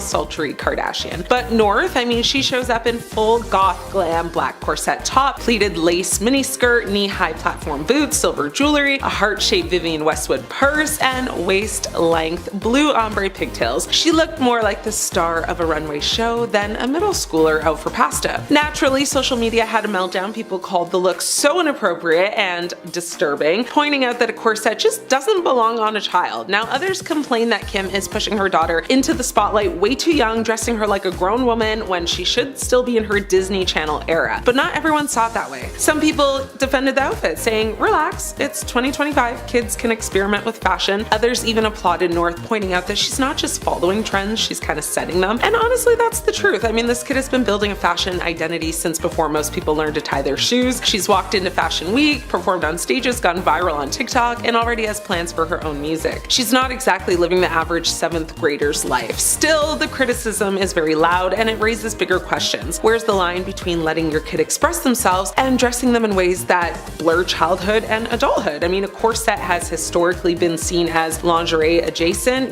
Pair it with a micro skirt that suddenly, it's not just edgy fashion anymore, it's kind of sparking debates about exploitation. And because it's the Kardashians, every choice is magnified under a microscope. Now, let's not pretend this is new territory. North has always had a bold wardrobe. She's been rocking oversized jackets, big boots, flashy hairstyles, and designer bags since she could literally walk. She's even styled Kim before. I mean, at this point, it's fair to say she's not just influenced by her mom, she's shaping her mom's style too. And yes, Kim knows exactly what she's doing. She's built an empire on shock value, conversation, and controversy. I mean, when Kim steps out, it's not just about dinner, it's about headlines, clicks, and keeping the Kardashian machine running. If North shows up looking like a pint-sized goth couture queen, Kim knows it will dominate timelines and headlines, and here we are, case in point, talking about it. But here's the part that really gets people. North is still a child. The corset look made her appear taller than Kim even, more adult than her age, and that's what's unsettled so many. It's one thing to wear playful fashion, it's another to blur the line between preteen and full-grown influencer. Critics argue it's Kim projecting her own image onto her daughter before she's even had a chance to grow into herself. The defenders argue the opposite. North clearly has personality, confidence, and her own taste, so why hold her back? I mean, if she wants to be expressive and creative, why shouldn't she? I mean, after all, she's not exactly an average kid stuck in math class. She's been raised in the spotlight since birth. At the end of the day, this whole debate circles back to one big question. Is North West being exploited? Or is she just being North West? I mean, the Kardashians thrive on this gray area, always kind of towing the line between empowerment and controversy, expression and exploitation. And because it's happening in public, the world feels entitled to weigh in. My take, North is definitely growing into a fashion icon way earlier than most, but it's impossible to separate that from the Kardashian brand strategy. So whether she's being allowed to shine or being pushed into it, one thing is clear: every outfit, every hairstyle, every headline keeps the Kardashian legacy alive. North West's behavior is out of control. Is her mom to blame though? So let's talk about Kim Kardashian's daughter, North West. The 12-year-old just popped up on TikTok rocking a look that honestly screams adulting before algebra. We're talking a star tattoo under her eye,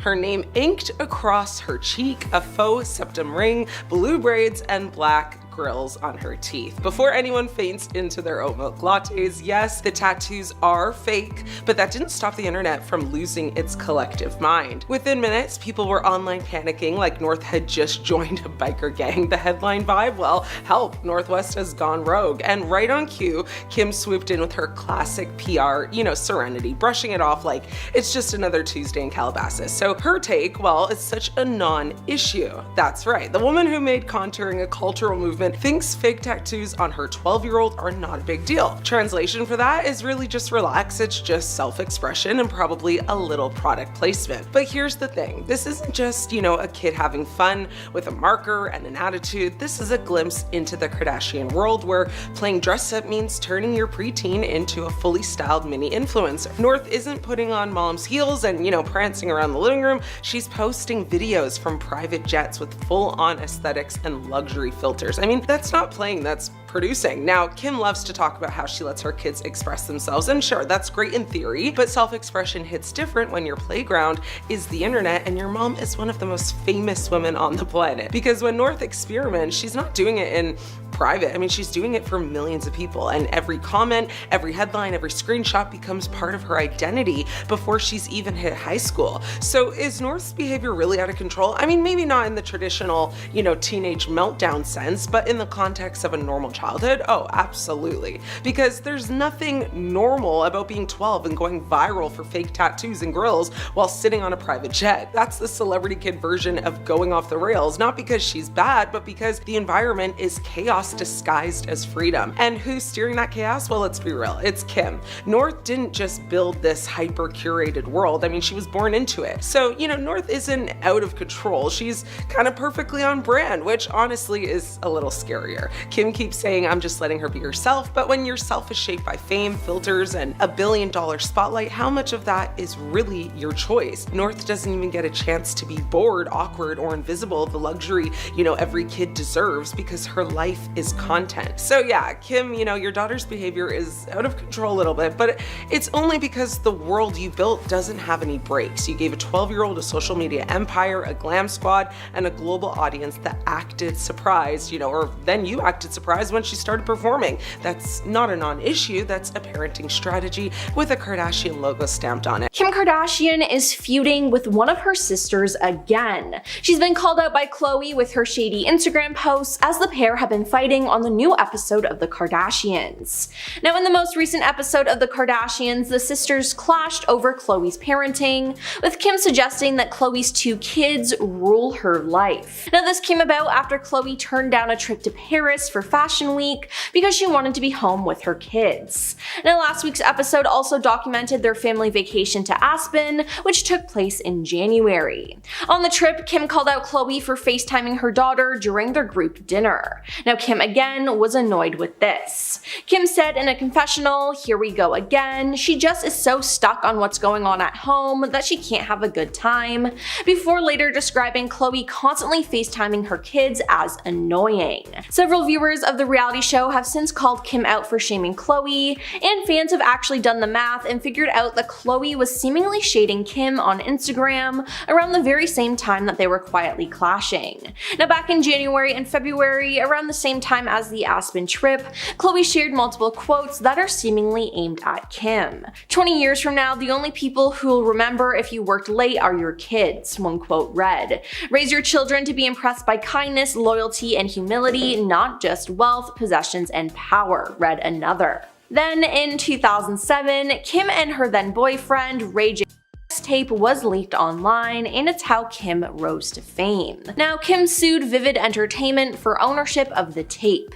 In late April 2007, Kim dropped the suit and settled for $5 million. Now, the blame was put on Ray J for releasing the video, but after all these years, Ray J maintains his innocence. He said, "I've sat in the shadows for over 14 years, allowing the Kardashians to use my name, to abuse my name, make billions of dollars over a decade and a half, talking about a topic I've never really spoken about. I've never leaked anything. I've never leaked a tape in my life." Now, he claims that Kim and Kris negotiated the release of the tape in the early 2000s. Now, Kris apparently watched 3 different Ray J and Kim and chose to leak the one that gave her daughter a better look.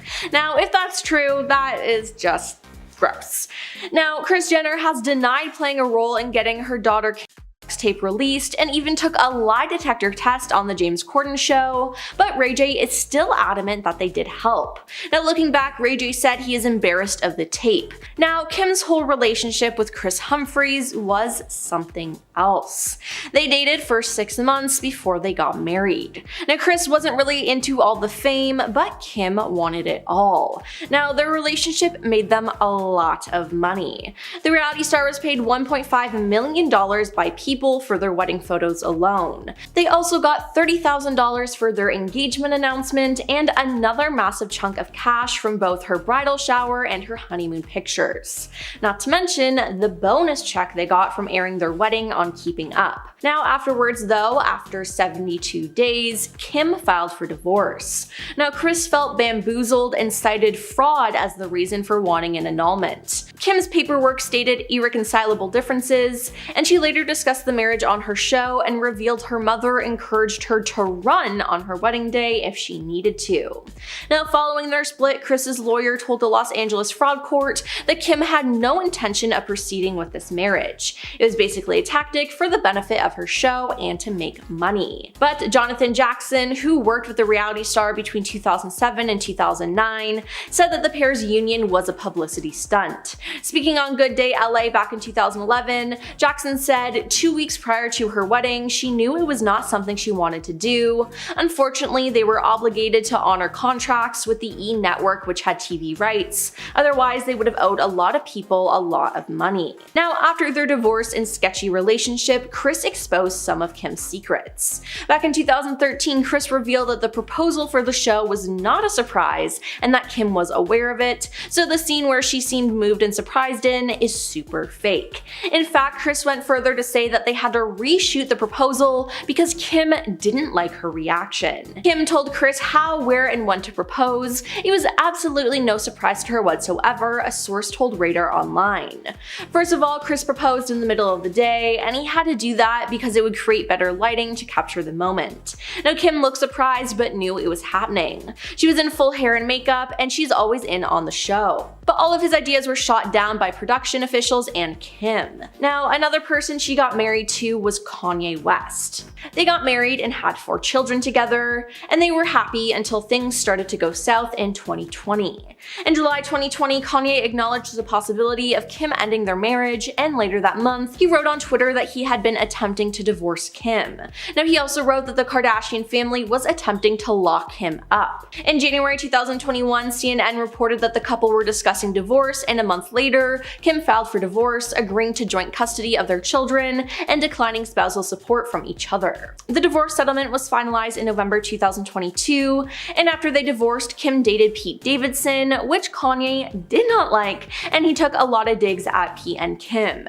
He posted online about it saying, "You are lying and are liars. Y'all basically kidnapped Chicago on her birthday so she couldn't remember her father not being there, so there. Also, I should see my children 100% of the time, but since there's a separation, it should have been 50% of the time. Y'all wouldn't have played with Donda like that in Jesus' name." Now, the Kardashians, for their part, have repeatedly denied Kanye's claims about Chicago's birthday, and after this rant, Khloe commented on Kanye's posts, begging him to please stop tearing Kimberly down, adding that she and her family have had enough of the false birthday narrative. Now, at the 2022 Met Gala, Kim arrived in the iconic Happy Birthday Mr. President Marilyn Monroe dress. Now, Kim said the idea of wearing the late actress's dress felt like the perfect representation of America. She was granted special access to wear it as it is kept in a museum, and people did not like this. They thought it was unfair and in poor taste to take the dress of an icon and have Kim wear it. Now, besides that, Kim revealed that she had to lose 16 pounds in 3 weeks in order to fit into the gown. She said, "It was such a challenge, it was like a role, I was determined to fit in it. I'd wear a sauna suit twice a day, run on the treadmill, completely cut out all sugar and all carbs, and just eat the cleanest veggies and protein. I didn't starve myself, but I was so strict." Following this, many slammed Kim for appearing to promote a toxic and dangerous mindset about body image and weight loss. She said, "To me, it was like, okay, Christian Bale can do it for a movie role and that is acceptable. It's all the same to me. I wasn't saying, hey everyone, why don't you go lose this weight in a short period of time." Now, her losing all that weight in a short period of time, though, really rubbed people the wrong way. And finally, we have Kim's short-lived feud with Chloe Grace Moretz. In July 2016, when Kim had her own celebrity feud going on with Taylor Swift, she posted her supposed proof on Snapchat of Taylor lying, and fans went crazy. This annoyed Chloe Grace Moretz, though, who tweeted, "Everyone in the industry needs to get their heads out of a hole and look around and realize what's actually happening in the real world. Stop wasting your voice on something so petulant and unimportant." Minutes later, jumping to her big sister's defense, Khloe Kardashian responded with a collage of pictures. Now, the first picture was of Chloe Grace at the beach, and the next photo was a photo of an unknown blonde-haired woman who she presumably thought was Chloe in the sea, suffering an embarrassing and revealing bikini mishap. Now, Khloe Kardashian captioned the image, "Is this the hole you're referring to?" at Chloe G. Moretz, and Khloe straightaway tweeted back, "Fact check, first photo is me filming my movie Neighbors 2, the second photo is some girl who was wrongly photographed."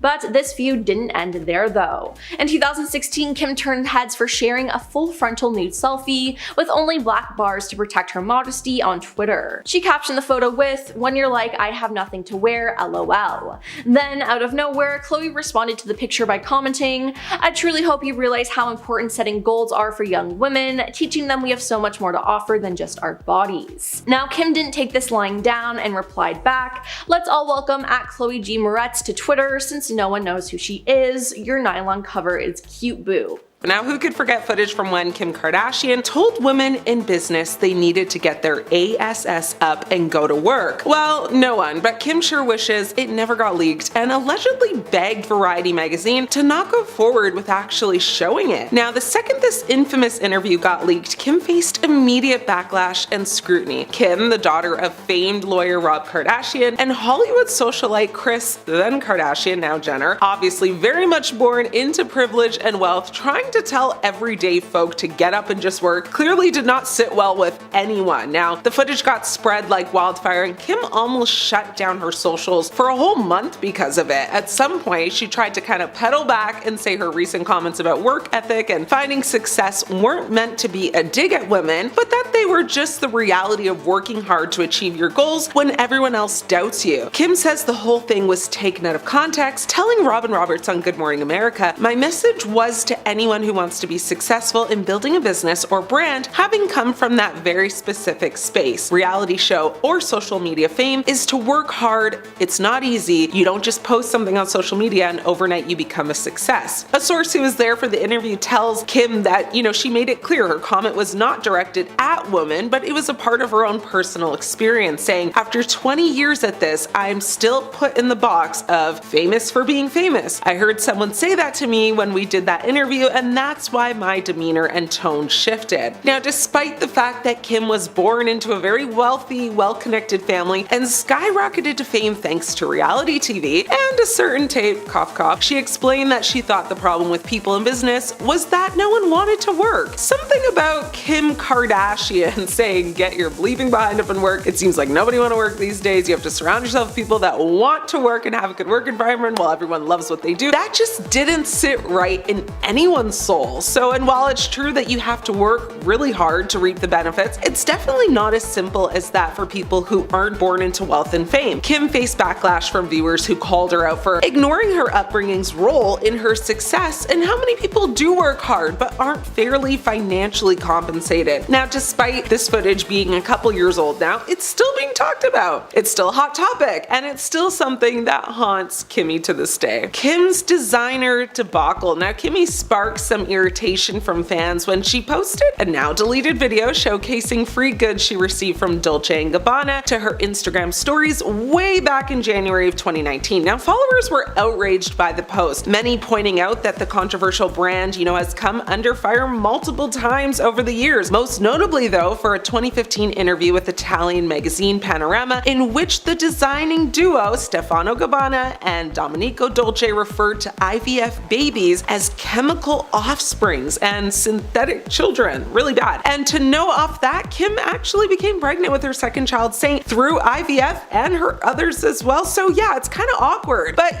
people weren't pleased and very outraged, to put it lightly. Now, Dolce and Gabbana later apologized for this very inappropriate statement and said that they regretted it deeply, I'm sure. Kim Kardashian's Halloween costume had fans and onlookers saying, "Girl, what is you doing?" Now, Kimmy thought it would be a good idea to dress as Aaliyah for Halloween one year, and despite regretting, the decision, once the vids and pics got leaked, there was just no turning back. The costume specifically recreated the look from Aaliyah's Try Again music video, if you can remember that, which included a custom bra top and J-brand leather pants. So of course, people criticized Kim's costume, arguing that it was insensitive and disrespectful to Aaliyah, who was an iconic black singer and a cultural phenomenon. Now, the social media mogul issued an apology after. Many Twitter users basically called her, Halloween costume offensive back in October of 2017. Kim actually wrote on her website, "Aaliyah was such an amazing singer and she will be forever, a music legend. I saw online that some people thought my costume was in poor taste and I am truly sorry if that offended anyone. We don't see color in my home. We were paying homage to people and artists we love and respect. It's that simple." Okay, Kimmy. Kim Kardashian's Shape Up's controversy is one for the books. Now, the breakup to Shape Up commercial for Skechers Skechers that features Kim Kardashian, who tells her trainer she's basically leaving him because she's shape-upping instead, referencing Skechers Shape Up's athletic footwear, caused the company to be sued to the gods by consumers. Now, she's seen saying goodbye to him, then complimenting another man wearing the same sneakers. Weird. The commercial, directed by Chris Applebaum, is a tongue-in-cheek take on a relationship breakup to promote the Skechers footwear. The commercial effectively links the Skechers Shape-Ups to a lifestyle change, potentially suggesting that the shoes will help viewers achieve their fitness goals, thus Shape Up. Skechers Inc. was forced to pay a whopping $40 million in refunds to customers in order to settle charges by the Federal Trade Commission that stated that the footwear company made unfounded claims about its Shape Up shoes. Promoted through the use of Kim Kardashian, as a brand spokesperson, the shoes had promised to help people lose weight and strengthen their butt, leg, and stomach muscles, which obviously did not happen for consumers. Let's be honest, it didn't happen for Kim either. That's not how she got in shape. We know how she got her toned figure, for the most part at least. Now, the clunky shoes were supposed to tone, women's behind and thighs just from walking, but many customers were unhappy with the results, obviously. Now, the Better Business Bureau page featured dozens of complaints of back pain. Customers also said they didn't see the toning results that were promised. Now, after this huge debacle, Kim understandably was so embarrassed, to say the least, but also begged to have the commercials removed virtually everywhere, as she just didn't want anyone, including her own children, to have to see it one day. Well, fast forward, and unfortunately for Kim, the footage is alive and well, and although still cringe AF, she did poke fun at it in a TikTok video with her daughter Northwest. One of the stars, ads which showed her posing in a pink sports bra with a very controversial sneaker hovering beside her appeared on screen, while a soundbite exclaimed, "Bro, if you got Skechers on, get out of my face." The clip then cuts to Kim and North sitting beside one another on a couch as they kind of mouth the remainder of the audio, which was just bizarre gibberish. Kim Kardashian and her sisters Khloe and Kourtney were slapped with a $5 million lawsuit over Get Fit Quick diet pills and supplements from Quick Trim. The pills, which are supposed to allow users to keep up with the Kardashians, and trim physiques, didn't work, of course, according to legal documents. Now, that's a shocker, right? 4 customers claim the Kardashians, made false claims when reporting through tweets and commercials that they used the products in order to slim down. They were seeking $5 million in damages for the deceptive marketing, claiming that the diet pill's main ingredient, caffeine, is not recognized as a safe or effective weight loss product by the FDA. Quick Trim advertisements show the Kardashian clan in very skimpy bikinis, flaunting their fit bodies while promoting the pills. The plaintiffs, who live in New York, California, and Florida at the time, stated in their lawsuit that the claims made by Quick Trim and by the Kardashians marketing, it was false, misleading, and just,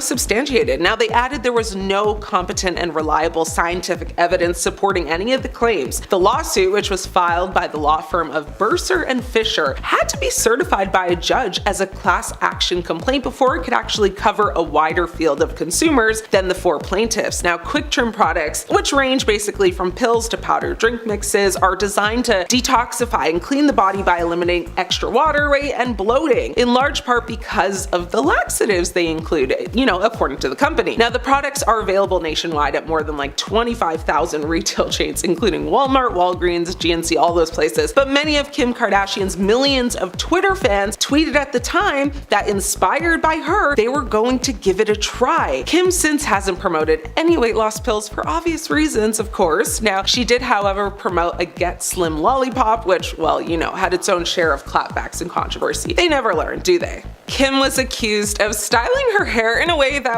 came across pretty racist to many people. Kim has been accused of cultural appropriation at least 3 times in recent years, maybe more, after rebranding historic hairstyles. Now, the first time came in 2016 when she became obsessed with a look the family renamed boxer braids, but the hairstyle, which Kim actually was accused of taking, the credit for, was actually just cornrows, which is really famously known. Now, in 2018, she courted controversy again after renaming another hairstyle the Bo Derek. Culture experts told Allure magazine at the time they were actually Fulani braids and had been worn by black women for years, decades, centuries, even millennials. Now, Kim further sparked outrage again when she rocked braids for the MTV Movie and TV Awards. Twitter users actually fumed over the style being considered, very cool and stylish on Kim, but unkept and unprofessional on black women. Now, during an interview, Kim defended herself and claimed that she didn't see the backlash over her sporting braids in the past. She said, "I did that look because North said she wanted braids and asked if I would just do them with her." Kim Kardashian was caught saying a derogatory word about a specific group of people during a promotional clip being filmed for her Skims shapewear line, and she thought no one was filming. A clip got leaked of behind-the-scenes footage from the promotional video shoot. Kim assumed the cameras were all shut off by now, and so she let her guard down, using a very unflattering term to describe a particular demographic. After facing backlash, she apologized for it and said it was meant to only be heard by her friends who were unable to identify her Halloween costume. The Keeping Up with the Kardashians star posted a series of videos on her Instagram story from sister Kendall Jenner's Halloween bash, where she quizzed fellow partygoers on who she was dressed up as, donning a furry hat, tight white corset, and bombshell blonde hair Kardashian West and BFF Jonathan Cheban, also known as Food God, channeled Pamela Anderson and Tommy Lee from the 1999 VMAs. However, hardly anyone at the party could actually tell that's who they were. Nobody knows who we are here. That's what she kept saying during one of the videos. Now, she said, "You guys are all too young. This is so sad." And in another video that has now since, of course, been deleted, the mother of four told former assistant Stephanie Shepard, who did recognize her look, she said, "Nobody knows who I am." Yeah. Then she said the R word that I will not say, but you can guess what it is that I'm referring to. The derogatory word was instantly met with backlash. One Twitter user challenged Kardashian to do better. This user wrote on Twitter, she said, "Our word is not a synonym for stupid. It's actually an offensive term to a vulnerable population of people with intellectual disabilities and to those who love them." Another person also slammed the makeup mogul's word choice and said, "That was a really unnecessary use of the word. I think we should all know and do better by now. It breaks my heart and angers my soul when I hear that word thrown around, knowing the pain that it carries." Another person shared a similar opinion and tweeted, "So people that don't know who you are for Halloween are blank? Really? Shake my head. Maybe you should spend time with people with disabilities. That way you can show more empathy towards those that are special needs." Kardashian, of course, deleted the video from her Instagram account and apologized for using the word, she said in a statement to USA Today. She said, "I want to apologize for what I said in a recent video post that is inappropriate and insensitive to the special needs community. I try to learn from my mistakes, and this is one of those times." She continued to say, "Please know that my intention is always pure, and in this case, it was a mistake. I'm sorry." Kim Kardashian decided to turn an ice bath into a bizarre shower scene of sorts during last week's episode of The Kardashians.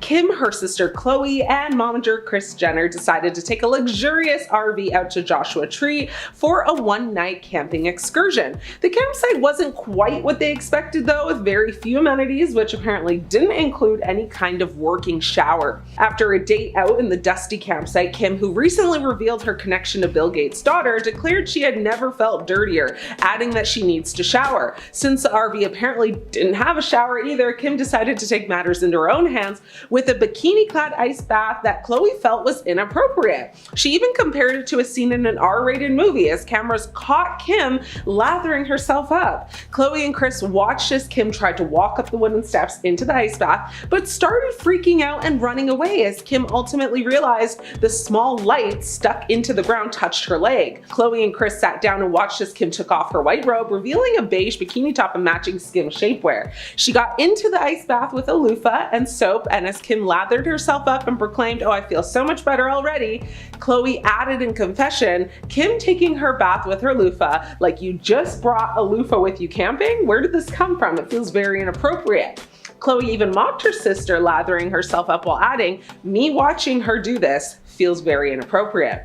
Many people took to social media to react to this episode, saying it was inappropriate and it shouldn't have been filmed or aired. Some people thought it was in good fun and didn't bother to care too much. Either way, the damage is done. When KKW Beauty launched in 2017, Kim Kardashian was accused of darkening her skin tone in a promotional image. When the star shared the promotional images for her beauty brand's contour kits in June of 2017, she faced swift backlash, with some social media users accusing her of darkening her skin tone. Some even accused Kardashian of wearing blackface. She told the New York Times later that month, "I would obviously never want to offend anyone. I used an amazing photographer and a team of people.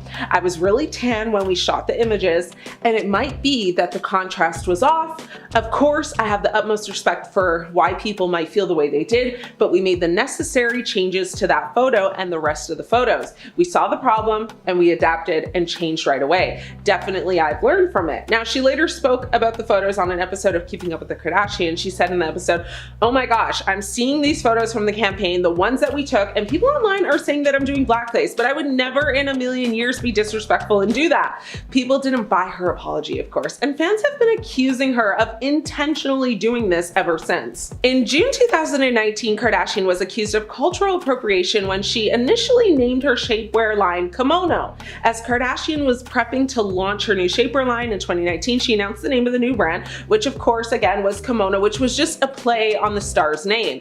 Yet Kimono and Kardashian, were accused of cultural appropriation and insensitivity towards the significance of kimonos in Japanese culture. The mayor of Kyoto even penned an open letter to Kardashian asking her not to use the name. Kardashian later addressed the controversy in an interview with WSJ magazine. She said in July of 2019, "You would think we would have obviously thought it through a little bit deeper. I'm the first person to say, okay, of course, I can't believe we didn't think of this. I obviously had really innocent intentions, but let's listen." And I want to really listen and I want to really take it all in. I do love Japan. My husband was in Japan when all of this was happening. It's a place that we love and go to. I have such respect. In August of 2019, Kardashian then launched her shapewear line under the new name, as we know now, Skims.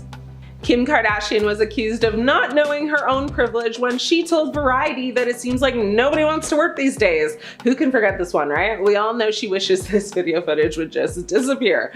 In an interview with Variety published in March 2022, Kim, Khloe, Kourtney, and Kris spoke about their respective businesses and shared advice for other women in business. She said, "It seems like nobody wants to work these days. You have to surround yourself with people that want to work. Have a good work environment where everyone loves what they do because you have one life. No toxic work environments, and show up and do the work." Her comments drew backlash from people who cited her privileged upbringing and celebrity status, which has helped in catapulting her businesses to new heights. Kardashian later apologized for the comments, which she said were just taken out of context. Kardashian told ABC News that statement, she said, without questions and conversation around it, saying that the previous question had been about her being famous for being famous. It became a soundbite really with no context. Kim was accused of rocking a racist hairstyle. Kim has been accused of cultural appropriation at least 3 times in recent years after rebranding, historic hairstyles, and so on and so forth. Now, this first came in 2016 when she became obsessed with the look the family renamed boxer braids. But the hairstyle, which Kim was accused of taking the credit for, was actually just cornrows. In 2018, she courted controversy again after renaming another hairstyle the Bo Derek. Culture experts told Allure that they were actually Fulani braids and had been worn by Black women for years, decades, centuries, even millennials. Now, 6 months later after that, Kim sparked outrage again when she donned braids for the MTV Movie and TV Awards. Twitter users fumed over the style being considered cool on Kim, but unkept or unprofessional on Black women. During an interview with Bustle, Kim defended herself and claimed she didn't see the backlash over her donning braids in the past. She said, "I did that look. North said she wanted braids and asked if I would do them,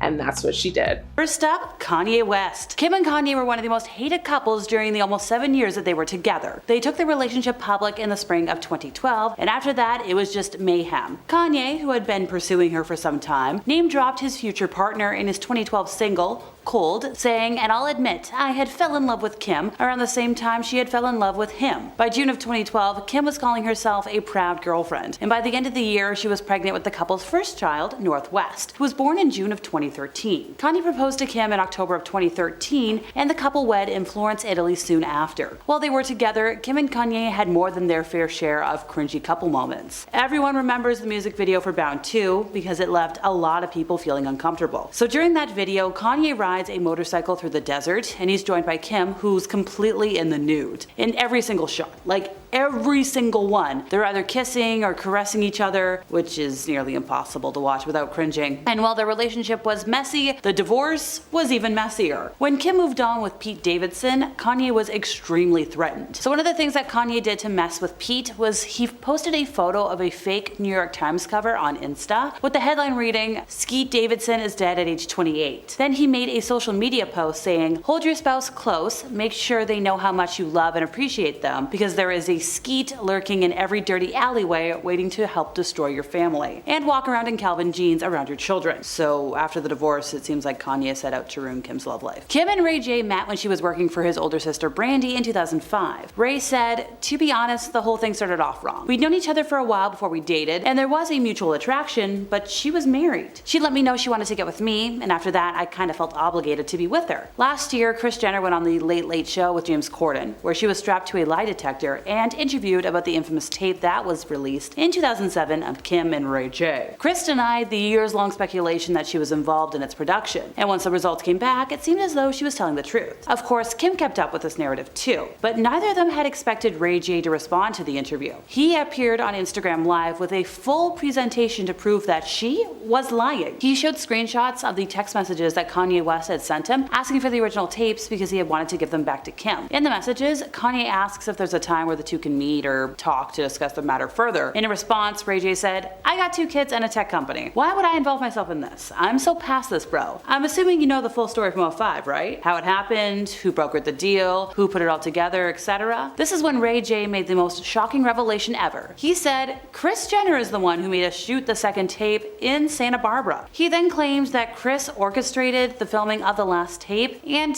even watched them to decide which was best. Alrighty, time for Pete Davidson. So this coupling happened on the set of Saturday Night Live. Kim later said that she felt a spark when they shared a kiss during their Aladdin comedy sketch. But people started cringing at the relationship when Kim started spilling a few too many details of their bedroom life. While some people appreciated the honesty, others thought it was a bit too much. Then there was the tattoos. Fans thought it was a huge red flag that Pete had tattoos of Kim and her 4 kids. Now that they've broken up, it seems like it was a poorly thought out permanent decision. One of the tattoos Pete had dedicated to Kim said, "My girl is a lawyer," which he got to celebrate her passing the baby bar. He also got the names Aladdin and Jasmine with an infinity symbol between them, which is that reference to that first kiss on SNL. And the 4 children? Yeah, it was the initials, reading KNSCP. But of course, Kim didn't get any cheesy couple tattoos done of herself, and that really says a lot about the differences between them. One of the biggest complications of this relationship was Kanye West. Like I mentioned before, he was just so threatened by the idea of his ex-wife moving on with Pete that he made it his mission to try and make his life hell. As a result, fans felt bad that Pete had to go through all of that because you could tell it was really putting a strain on his mental health. While it was great that he did stand by Kim during all the Kanye drama, clearly at some point it became too much for anybody to have to put up with. As Perez Hilton reported, in 2017, Kim Kardashian was the very first girl that Nick Lachey was spotted on a date with after his split from Jessica Simpson. It was only one date, but of course, conveniently, they were photographed by paparazzi on said date, which does make it seem like it was a PR relationship. One of the editors who commented on the story said, "That was one of the early stunts that backfired. We tried to get her to F Nick so she could be a celebrity girlfriend. She would literally bake him a basket of muffins and try to get him to come to her place, and he wouldn't go. So they went to dinner somewhere in the North Valley and we had paparazzi there. But our paparazzi told all the other paparazzi, so it was a mess." That's their version of the events. But interestingly enough, Kim Kardashian's team denies this, and it's unlikely they would ever admit to one of their relationships being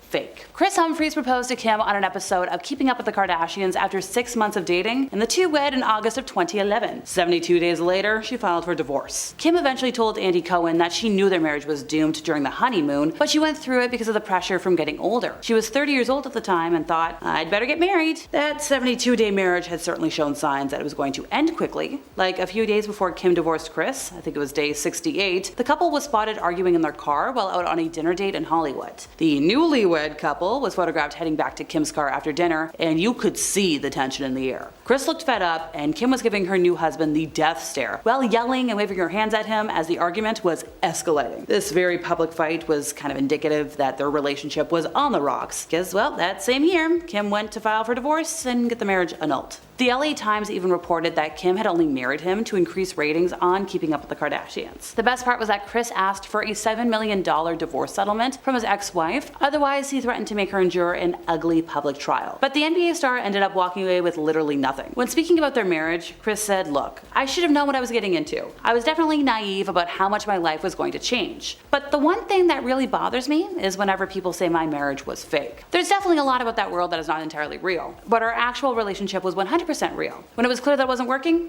what can I say? It sucked." Nick Cannon and Kim were briefly an item. In fact, he may have accidentally torched his relationship with Mariah Carey by recounting this fact in 2014 when he said, "It's been a lot of people since me." A few months later, it was reported that the admission reportedly humiliated Mariah Carey, and that's when the relationship between her and Nick Cannon never recovered. The two of them filed for divorce in 2014, and that was finalized 2 years later, but things ended poorly also between Kim and Nick, because the two of them were seen ignoring each other when they turned up at the same fashion event. And in this case, it's kind of clear that she was the one who dodged the bullet. Since 2011, Nick has had 11 children with 6 different women, and I think he at least has one more on the way. It's a lot of kids. Kim and Reggie Bush dated off and on from 2007 to 2010. There was a bit of controversy about the two of them reuniting, and apparently up until her 2011 wedding to Kris Humphries, Reggie was still pining for Kim and sending her texts and voicemails telling her she's making a mistake and that he's the one for her. But things between them were clearly not meant to be. A few years later in 2012, Amber Rose went on to claim that Kim cheated on Reggie with Kanye and called her a homewrecker. She said, "Kim is one of the main reasons why me and Kanye are not together.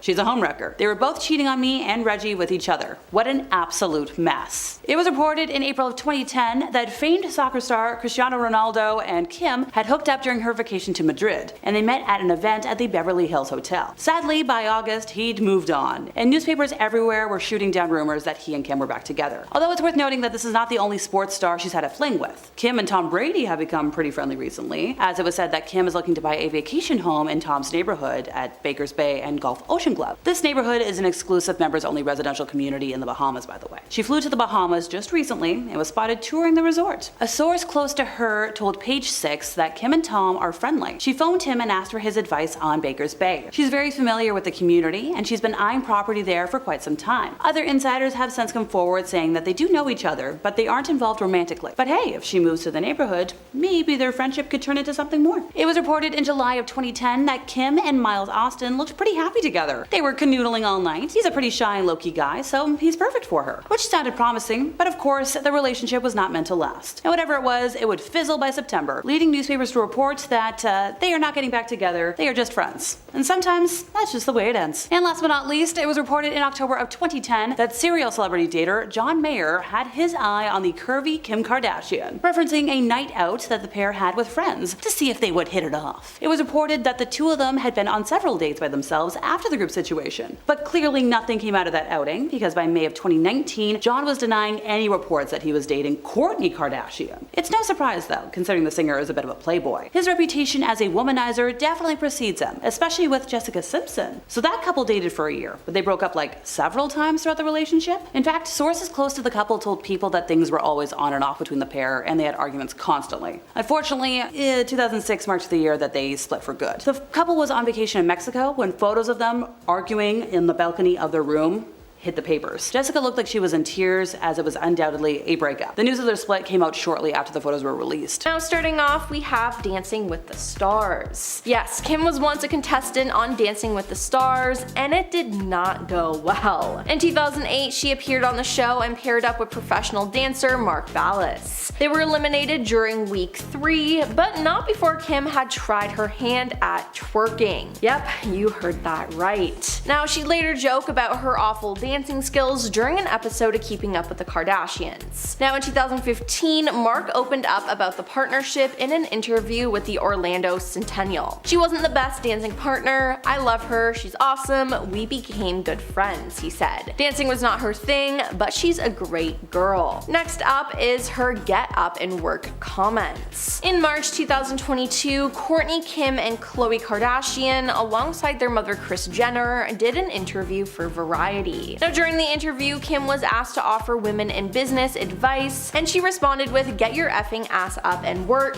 It seems like nobody wants to work these days." Now her sister Kourtney chimed in as well, saying, "That's so true." Now this outraged fans, noting that both sisters were born wealthy and were given a head start in life. Now Kim would soon regret saying this as for the backlash and for the memes. Variety then posted the clip to TikTok, gaining over 3.3 million views in 6 days.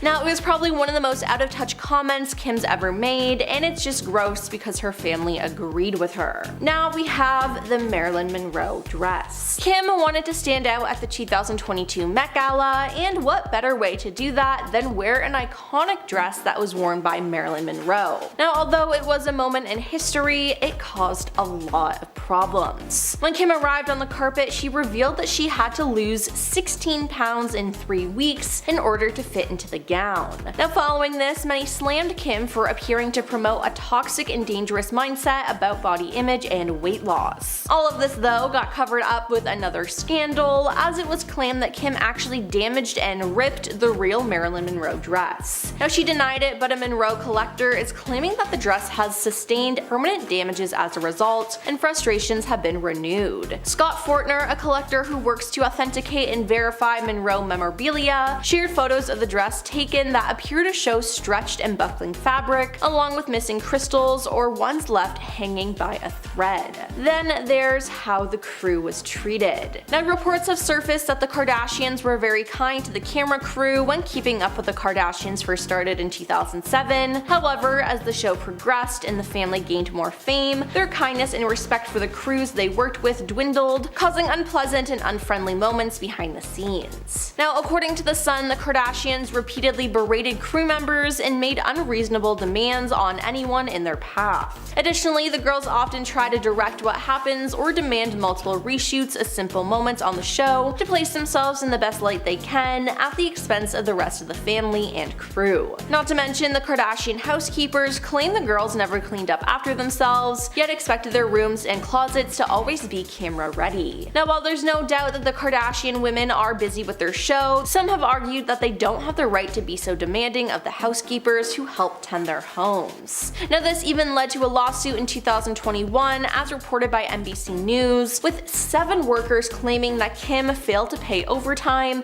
cover expenses, and provide legally mandated breaks, while expecting them to always be on call to pick up after her. Moving on to getting booed. Kim Kardashian appeared at Tom Brady's roast. Now the roast, which aired live on Netflix, is now missing some notable footage from when Kim first took the spotlight. Live viewers couldn't miss the crowd's boos after host Kevin Hart introduced her, but in the version currently available on Netflix, Kim is greeted exclusively by applause. Now as Kim makes her way to the stage, the audience's only audible reaction is applause, as it was in the original broadcast. "Thank you so much, Kevin," she says in this edited version, as she then makes a joke about his height. But that's not what happened in real life. In the live broadcast, when Kim made an earlier attempt to deliver that first joke, it was interrupted by significant booing from the crowd following the initial applause. Now after saying, "I know a lot of people make fun of your height," she looked away from the teleprompter with irritation. All right, she said. Now on Netflix, the roast includes a message that says, "Edited from a previous live stream," but people who saw the stream live know what happened and were already talking about it online, as it wasn't a secret. Now we have her music career. Back in 2010, Kim decided to try out a career in the music industry. In 2011, she dropped her debut music video, Jam Turn It Up, but the music career of Kim was very short-lived, and it was the first and last song that she sang. Now Kim had worked on the track with some very talented people, and had revealed that a portion of the proceeds from the song's sale would be donated to St. Jude's Children's Research Hospital. However, the song did not turn out to be very successful. The New York Daily News had called Kim the worst singer in the reality TV universe. Kim never sang again, except for her mom Kris Jenner's birthday celebration music video in the year 2015. Now, according to Rolling Stone, Kim had revealed on an episode of Watch What Happens Live that she regrets singing the track. The reality TV star revealed on the show that making Jam Turn It Up was a memorable experience and allowed her to raise money for cancer, but that she considered the track to be her biggest mistake. Now she further said that she does not like it when people do things they are not good at, and for herself, she She thinks that she does not have a good voice to be a singer, therefore she should not have sung the track. I mean, it appears that it was for a good cause, but still, Kim did horrible, but at least she can acknowledge that. Now let's talk about her acting debut. Yes, you might not know it, but before Kim starred in American Horror Story, she had a role in the 2008 comedy Disaster Movie. Kim starred alongside Carmen Electra and Vanessa Milano before she was slammed by a meteorite. Now, as expected, the movie only got a 1% approval rating on Rotten Tomatoes. Now, during an appearance on the ABC reality show Big Fan almost a decade after the film premiered, Kim revealed that she's not particularly proud of this one.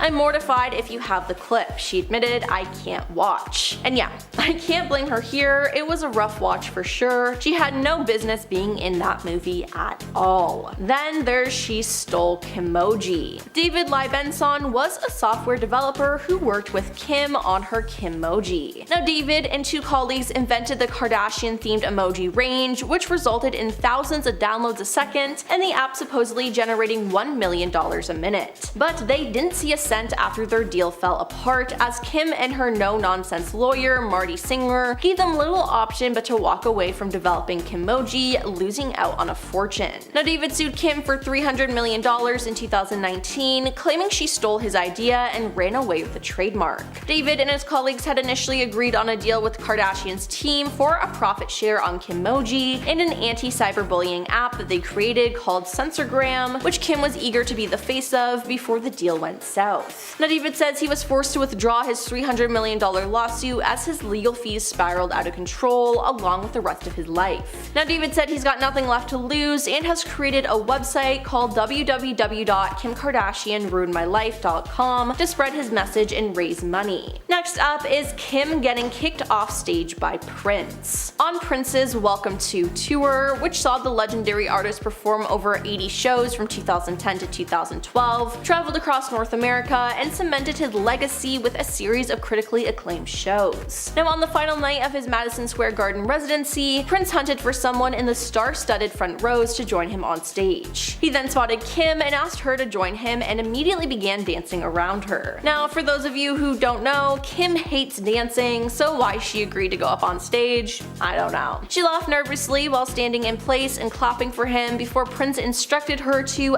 get off my stage. Now Kim later discussed the incident during an episode of Keeping Up with the Kardashians. "I was just so nervous and I was just like laughing. To my defense, like, didn't Prince watch Dancing with the Stars? Like, I'm not a good dancer." Now following this moment, Prince and Kim would never meet again. He never forgot her performance on stage with him, as he refused to take part in an episode of New Girl alongside members of her family, according to Zooey Deschanel. Yikes. And lastly, we have Kim's lost earring. One of the most iconic scenes in Keeping Up with the Kardashians history is when the family was vacationing in Bora Bora in 2011. Kim was with Chris Humphries at the time, and he threw her into the ocean while she was wearing her clothes. Kim then noticed that her $75,000 earrings she was wearing were no longer in her ears. She then began crying and turns hysterical. When her sister Kourtney finds out what happens, she iconically exclaims, "There's people that are dying, Kim." Now Kylie later found the earrings shortly after Kim lost them, but Kim's bratty reaction would last forever in a meme form. Now Kim explained years later to People magazine why the earrings caused such a reaction. "For years for my birthday, I buy myself a birthday present and I had upgraded that pair of diamond studs. Worked really hard, I had just gotten them and I didn't insure them. And imagine if you don't insure something and it's gone. I just threw that money away." Then she defended her reaction during E's 10th anniversary special in 2017, telling viewers that while she could see Kourtney's point now, people just don't realize how much those jewels meant to her. At number 10, bribes.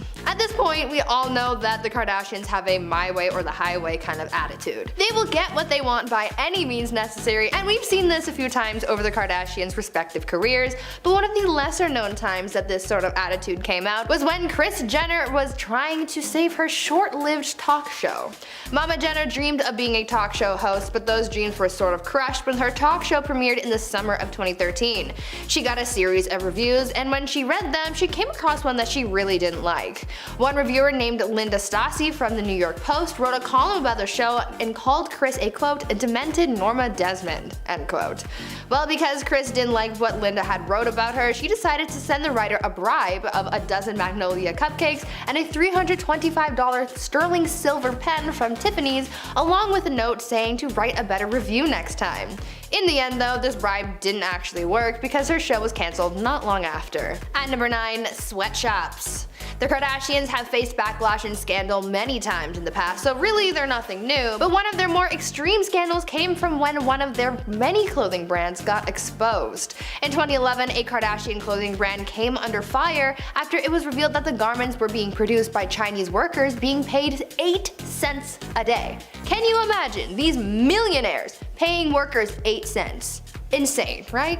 A non-profit organization called China Labor Watch, a group that fights sweatshops, released this information during investigation into the Kardashian brand. Of course, Mama Jenner came in and stepped in, and she claimed that they didn't know anything about that, going on to say, quote, "The factories are very well policed and meet factory standards," end quote. No one is talking about the factory standards, Kris. We're talking about basically not paying people for making clothes that you're about to sell for $100 a piece. That's the tea. Before we carry on dishing about the Kardashian secrets though, why not take a quick moment to leave a like on this video if you're enjoying it so far, and while you're at it, maybe consider subscribing to the channel to see more videos like this one.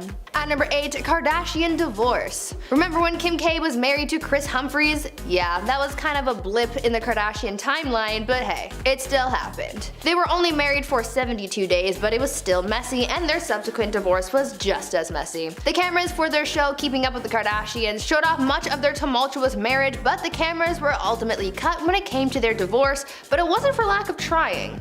Kim wanted to film her goodbye call with Kris over Skype, where she was going to say her final farewells and tell him that she really loved him. But Kris saw right through Kim's attempt to get content out of their divorce and flat out refused, saying that he refused to ever be on another episode ever again.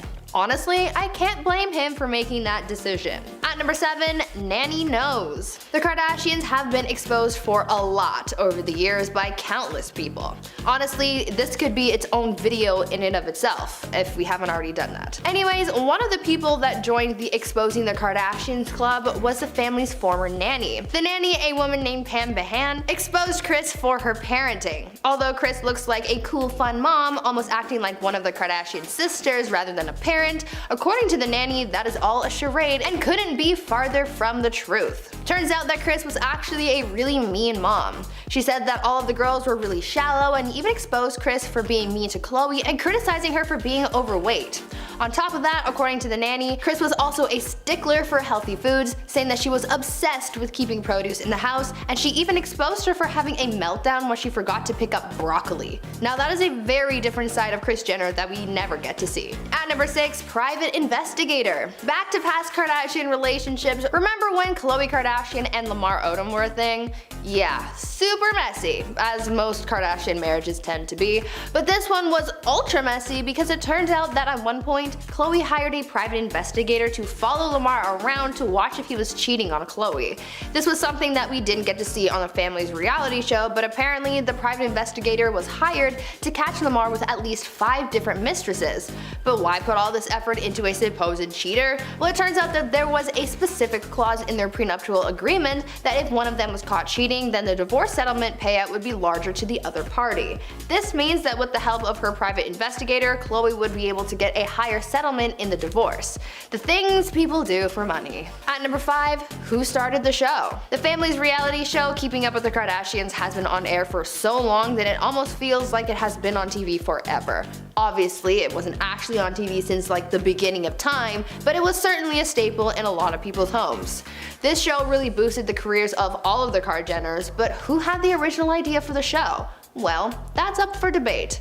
According to Caitlyn Jenner, she wrote in her book that she was the one who came up with the initial idea for the reality show, not Kris, as many were led to believe. In the memoir, Caitlyn wrote that she told Kris about her idea for the show, saying, quote, "The house is awash in puberty and adolescence and young adulthood, and 2 parents with very different styles. It seems to me something is there for television," end quote. She then goes on to say that Kris then claimed to have come up with the idea for the show and then took it upon herself to pitch the show to Ryan Seacrest, and the rest is history. Talk about starting things off on a sour note. At number 4, always perfect. Kylie and Kendall Jenner are the babies of the Kar Jenner clan, and they were pretty young when they started to rise to fame. Because the cameras were always on them, and because they were starting to gain notoriety on their own, their mom Kris decided that they needed to look perfect at all times to make themselves and the family look better in the eyes of the media.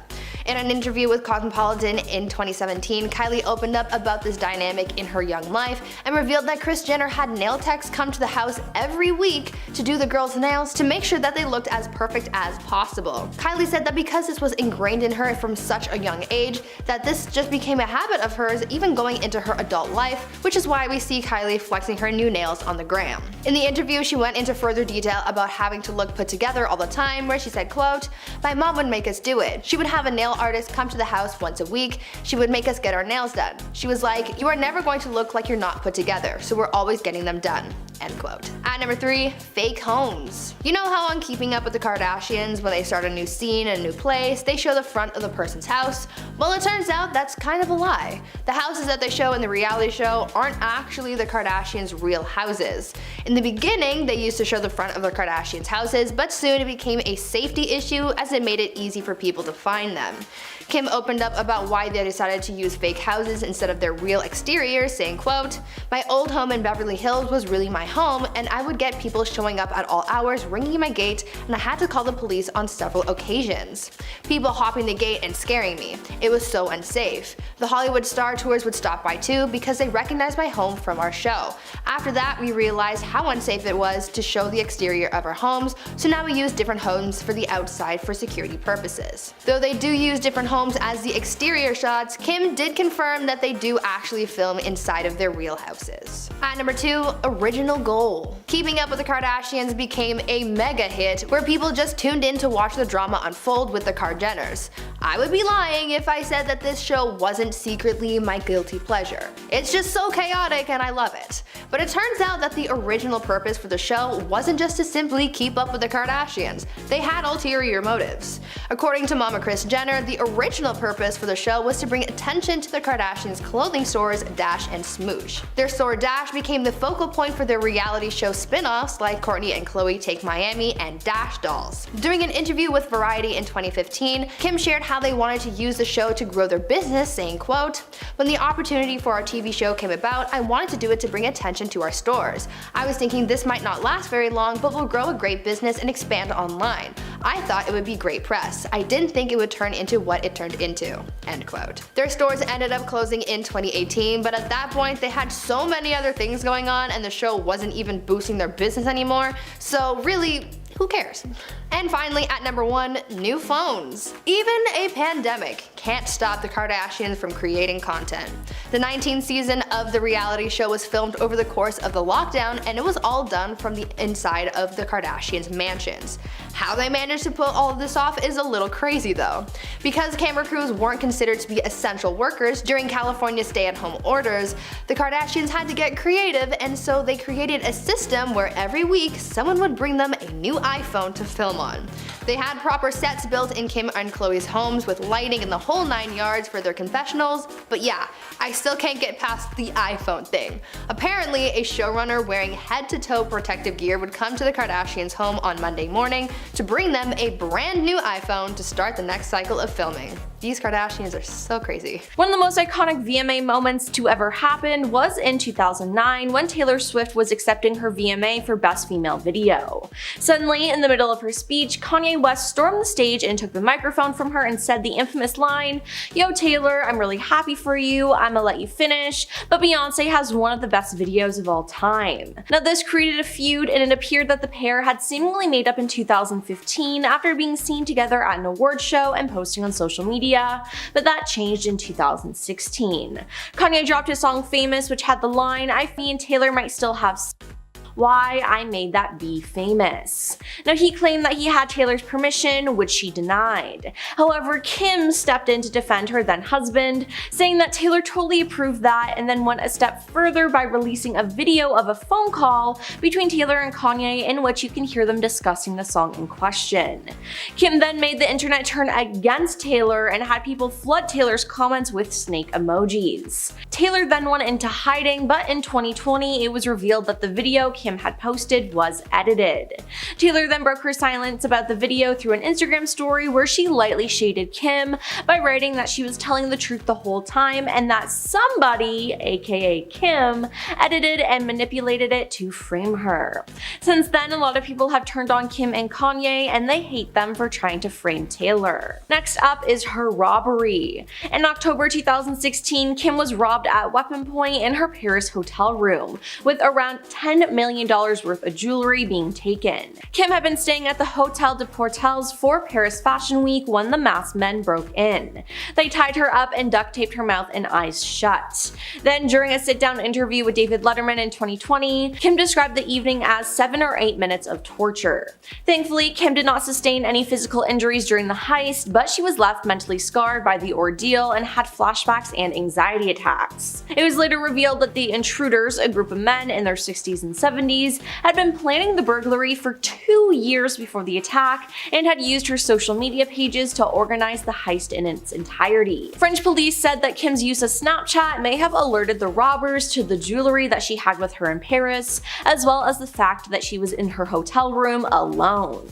Then there's Kanye harassing her. So we all know that Kim harassed Taylor Swift, but Kanye West ended up harassing her, giving her a taste of her own medicine. On February 7th, 2022, Pete Davidson publicly called Kim his girlfriend for the first time in a video interview with People. "I either just hang with my friends or chill with my girlfriend inside," he casually told the outlet. Then they became more public with their relationship, but in August 2022 they broke up.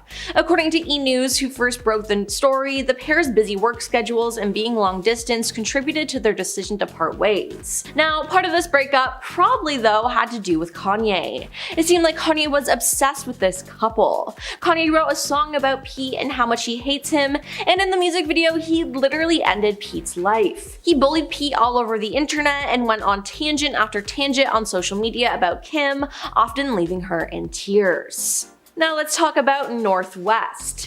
Kim's first child, North West, sure is something. She's pretty much a copy of her father, Kanye West. Kim has shed light on North's outgoing personality and admitted that she takes after her father, who is certainly no stranger when it comes to pushing boundaries.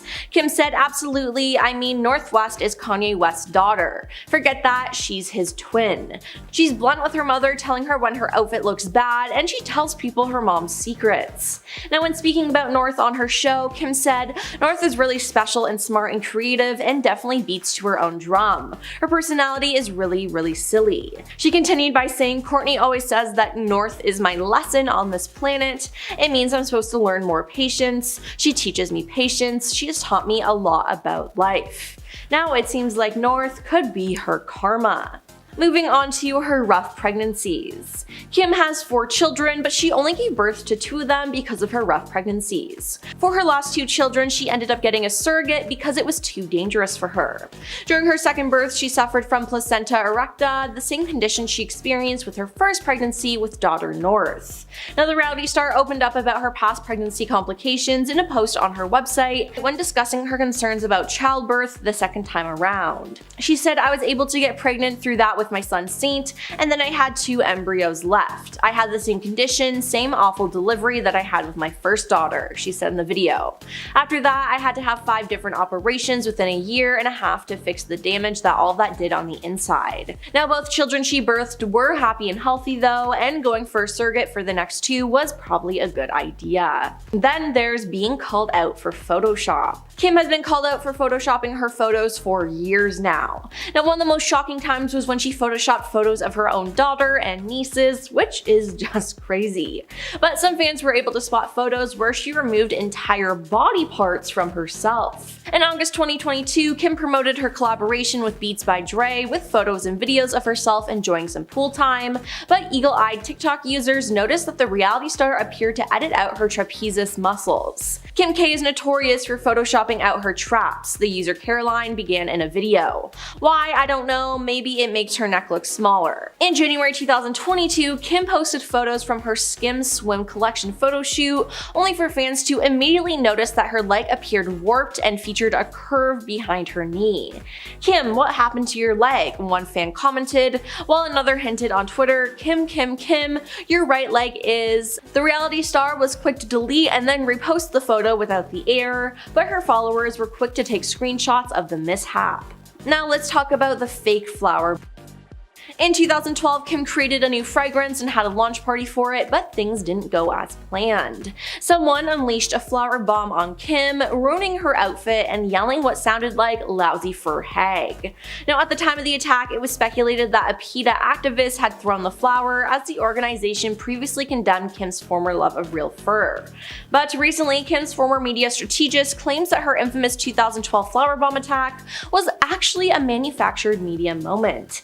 A PR professional who worked with Kim starting around 2005 claimed that the incident was an inside job, according to the British Channel 4 documentary, The Kardashians' Billion-Dollar Dynasty. Now, sources close to the situation told the Post that Kim was never aware of the move and placed the blame on PETA, the animal rights organization that was originally speculated to be behind the incident. But it wouldn't surprise me if she was behind this, as her career was just starting out and it would give her more media coverage. On to the Met Gala dress drama. When Kim arrived at the 2022 Met Gala in the Marilyn Monroe dress, she revealed that she had to lose 16 pounds in 3 weeks in order to fit into the gown. Now, following this, many slammed Kim for appearing to promote a toxic and dangerous mindset about body image and weight loss. Now, in Kim's defense though, her trainer maintained that she lost the weight in a healthy way. All of this though got covered up with another scandal, as it was claimed that Kim actually damaged and ripped the real Marilyn Monroe dress. She denied it, but a Monroe collector is claiming that the dress has sustained permanent damages as a result, and frustrations have been renewed. Scott Fortner, a collector who works to authenticate and verify Monroe memorabilia, shared photos of the dress that were taken after the Met that appear to show stretched and buckling fabric, along with missing crystals or ones left hanging by a thread. Up next is being kicked off the stage by Prince. On Prince's Welcome to Tour, which saw the legendary artist perform over 80 shows from 2010 to 2012, he traveled across North America and cemented his legacy with a series of critically acclaimed shows. Now, on the final night of his Madison Square Garden residency, Prince hunted for someone in the star-studded front rows to join him on stage. He then spotted Kim and asked her to join him on stage, and he immediately began dancing around her.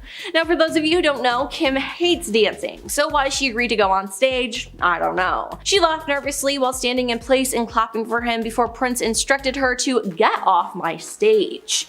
Kim later discussed the incident during an episode of Keeping Up with the Kardashians, when she told Ryan Seacrest, "I was just so nervous and I was just like laughing. To my defense, like, didn't Prince watch Dancing with the Stars? Like, I'm not a good dancer." Now, following this moment, Prince and Kim would never meet again. He never forgot her performance on stage with him, as he refused to take part in an episode of New Girl alongside members of her family, according to Zooey Deschanel. And finally, we have the diamond earring. In one of the most iconic scenes in Keeping Up with the Kardashians history, the family was vacationing in Bora Bora in 2011. Kim was with Chris Humphries at the time, and he threw her into the ocean while she was wearing her clothes. Kim then noticed that her $75,000 earrings she was wearing were no longer in her ears. She then begins to cry and turns hysterical. When her sister Courtney finds out what happened, she iconically exclaims, "There's people that are dying, Kim." Now, Kim explained years later to People magazine why the earrings caused such a reaction. She said, "For years for my birthday, I buy myself a birthday present, and I had upgraded that pair of diamond studs. I worked really hard, I had just gotten them, and I didn't insure them. And imagine if you don't insure something and it's gone. I just threw the money away." Now, her little sister Kylie did find the earrings, but hopefully it put things into perspective for Kim.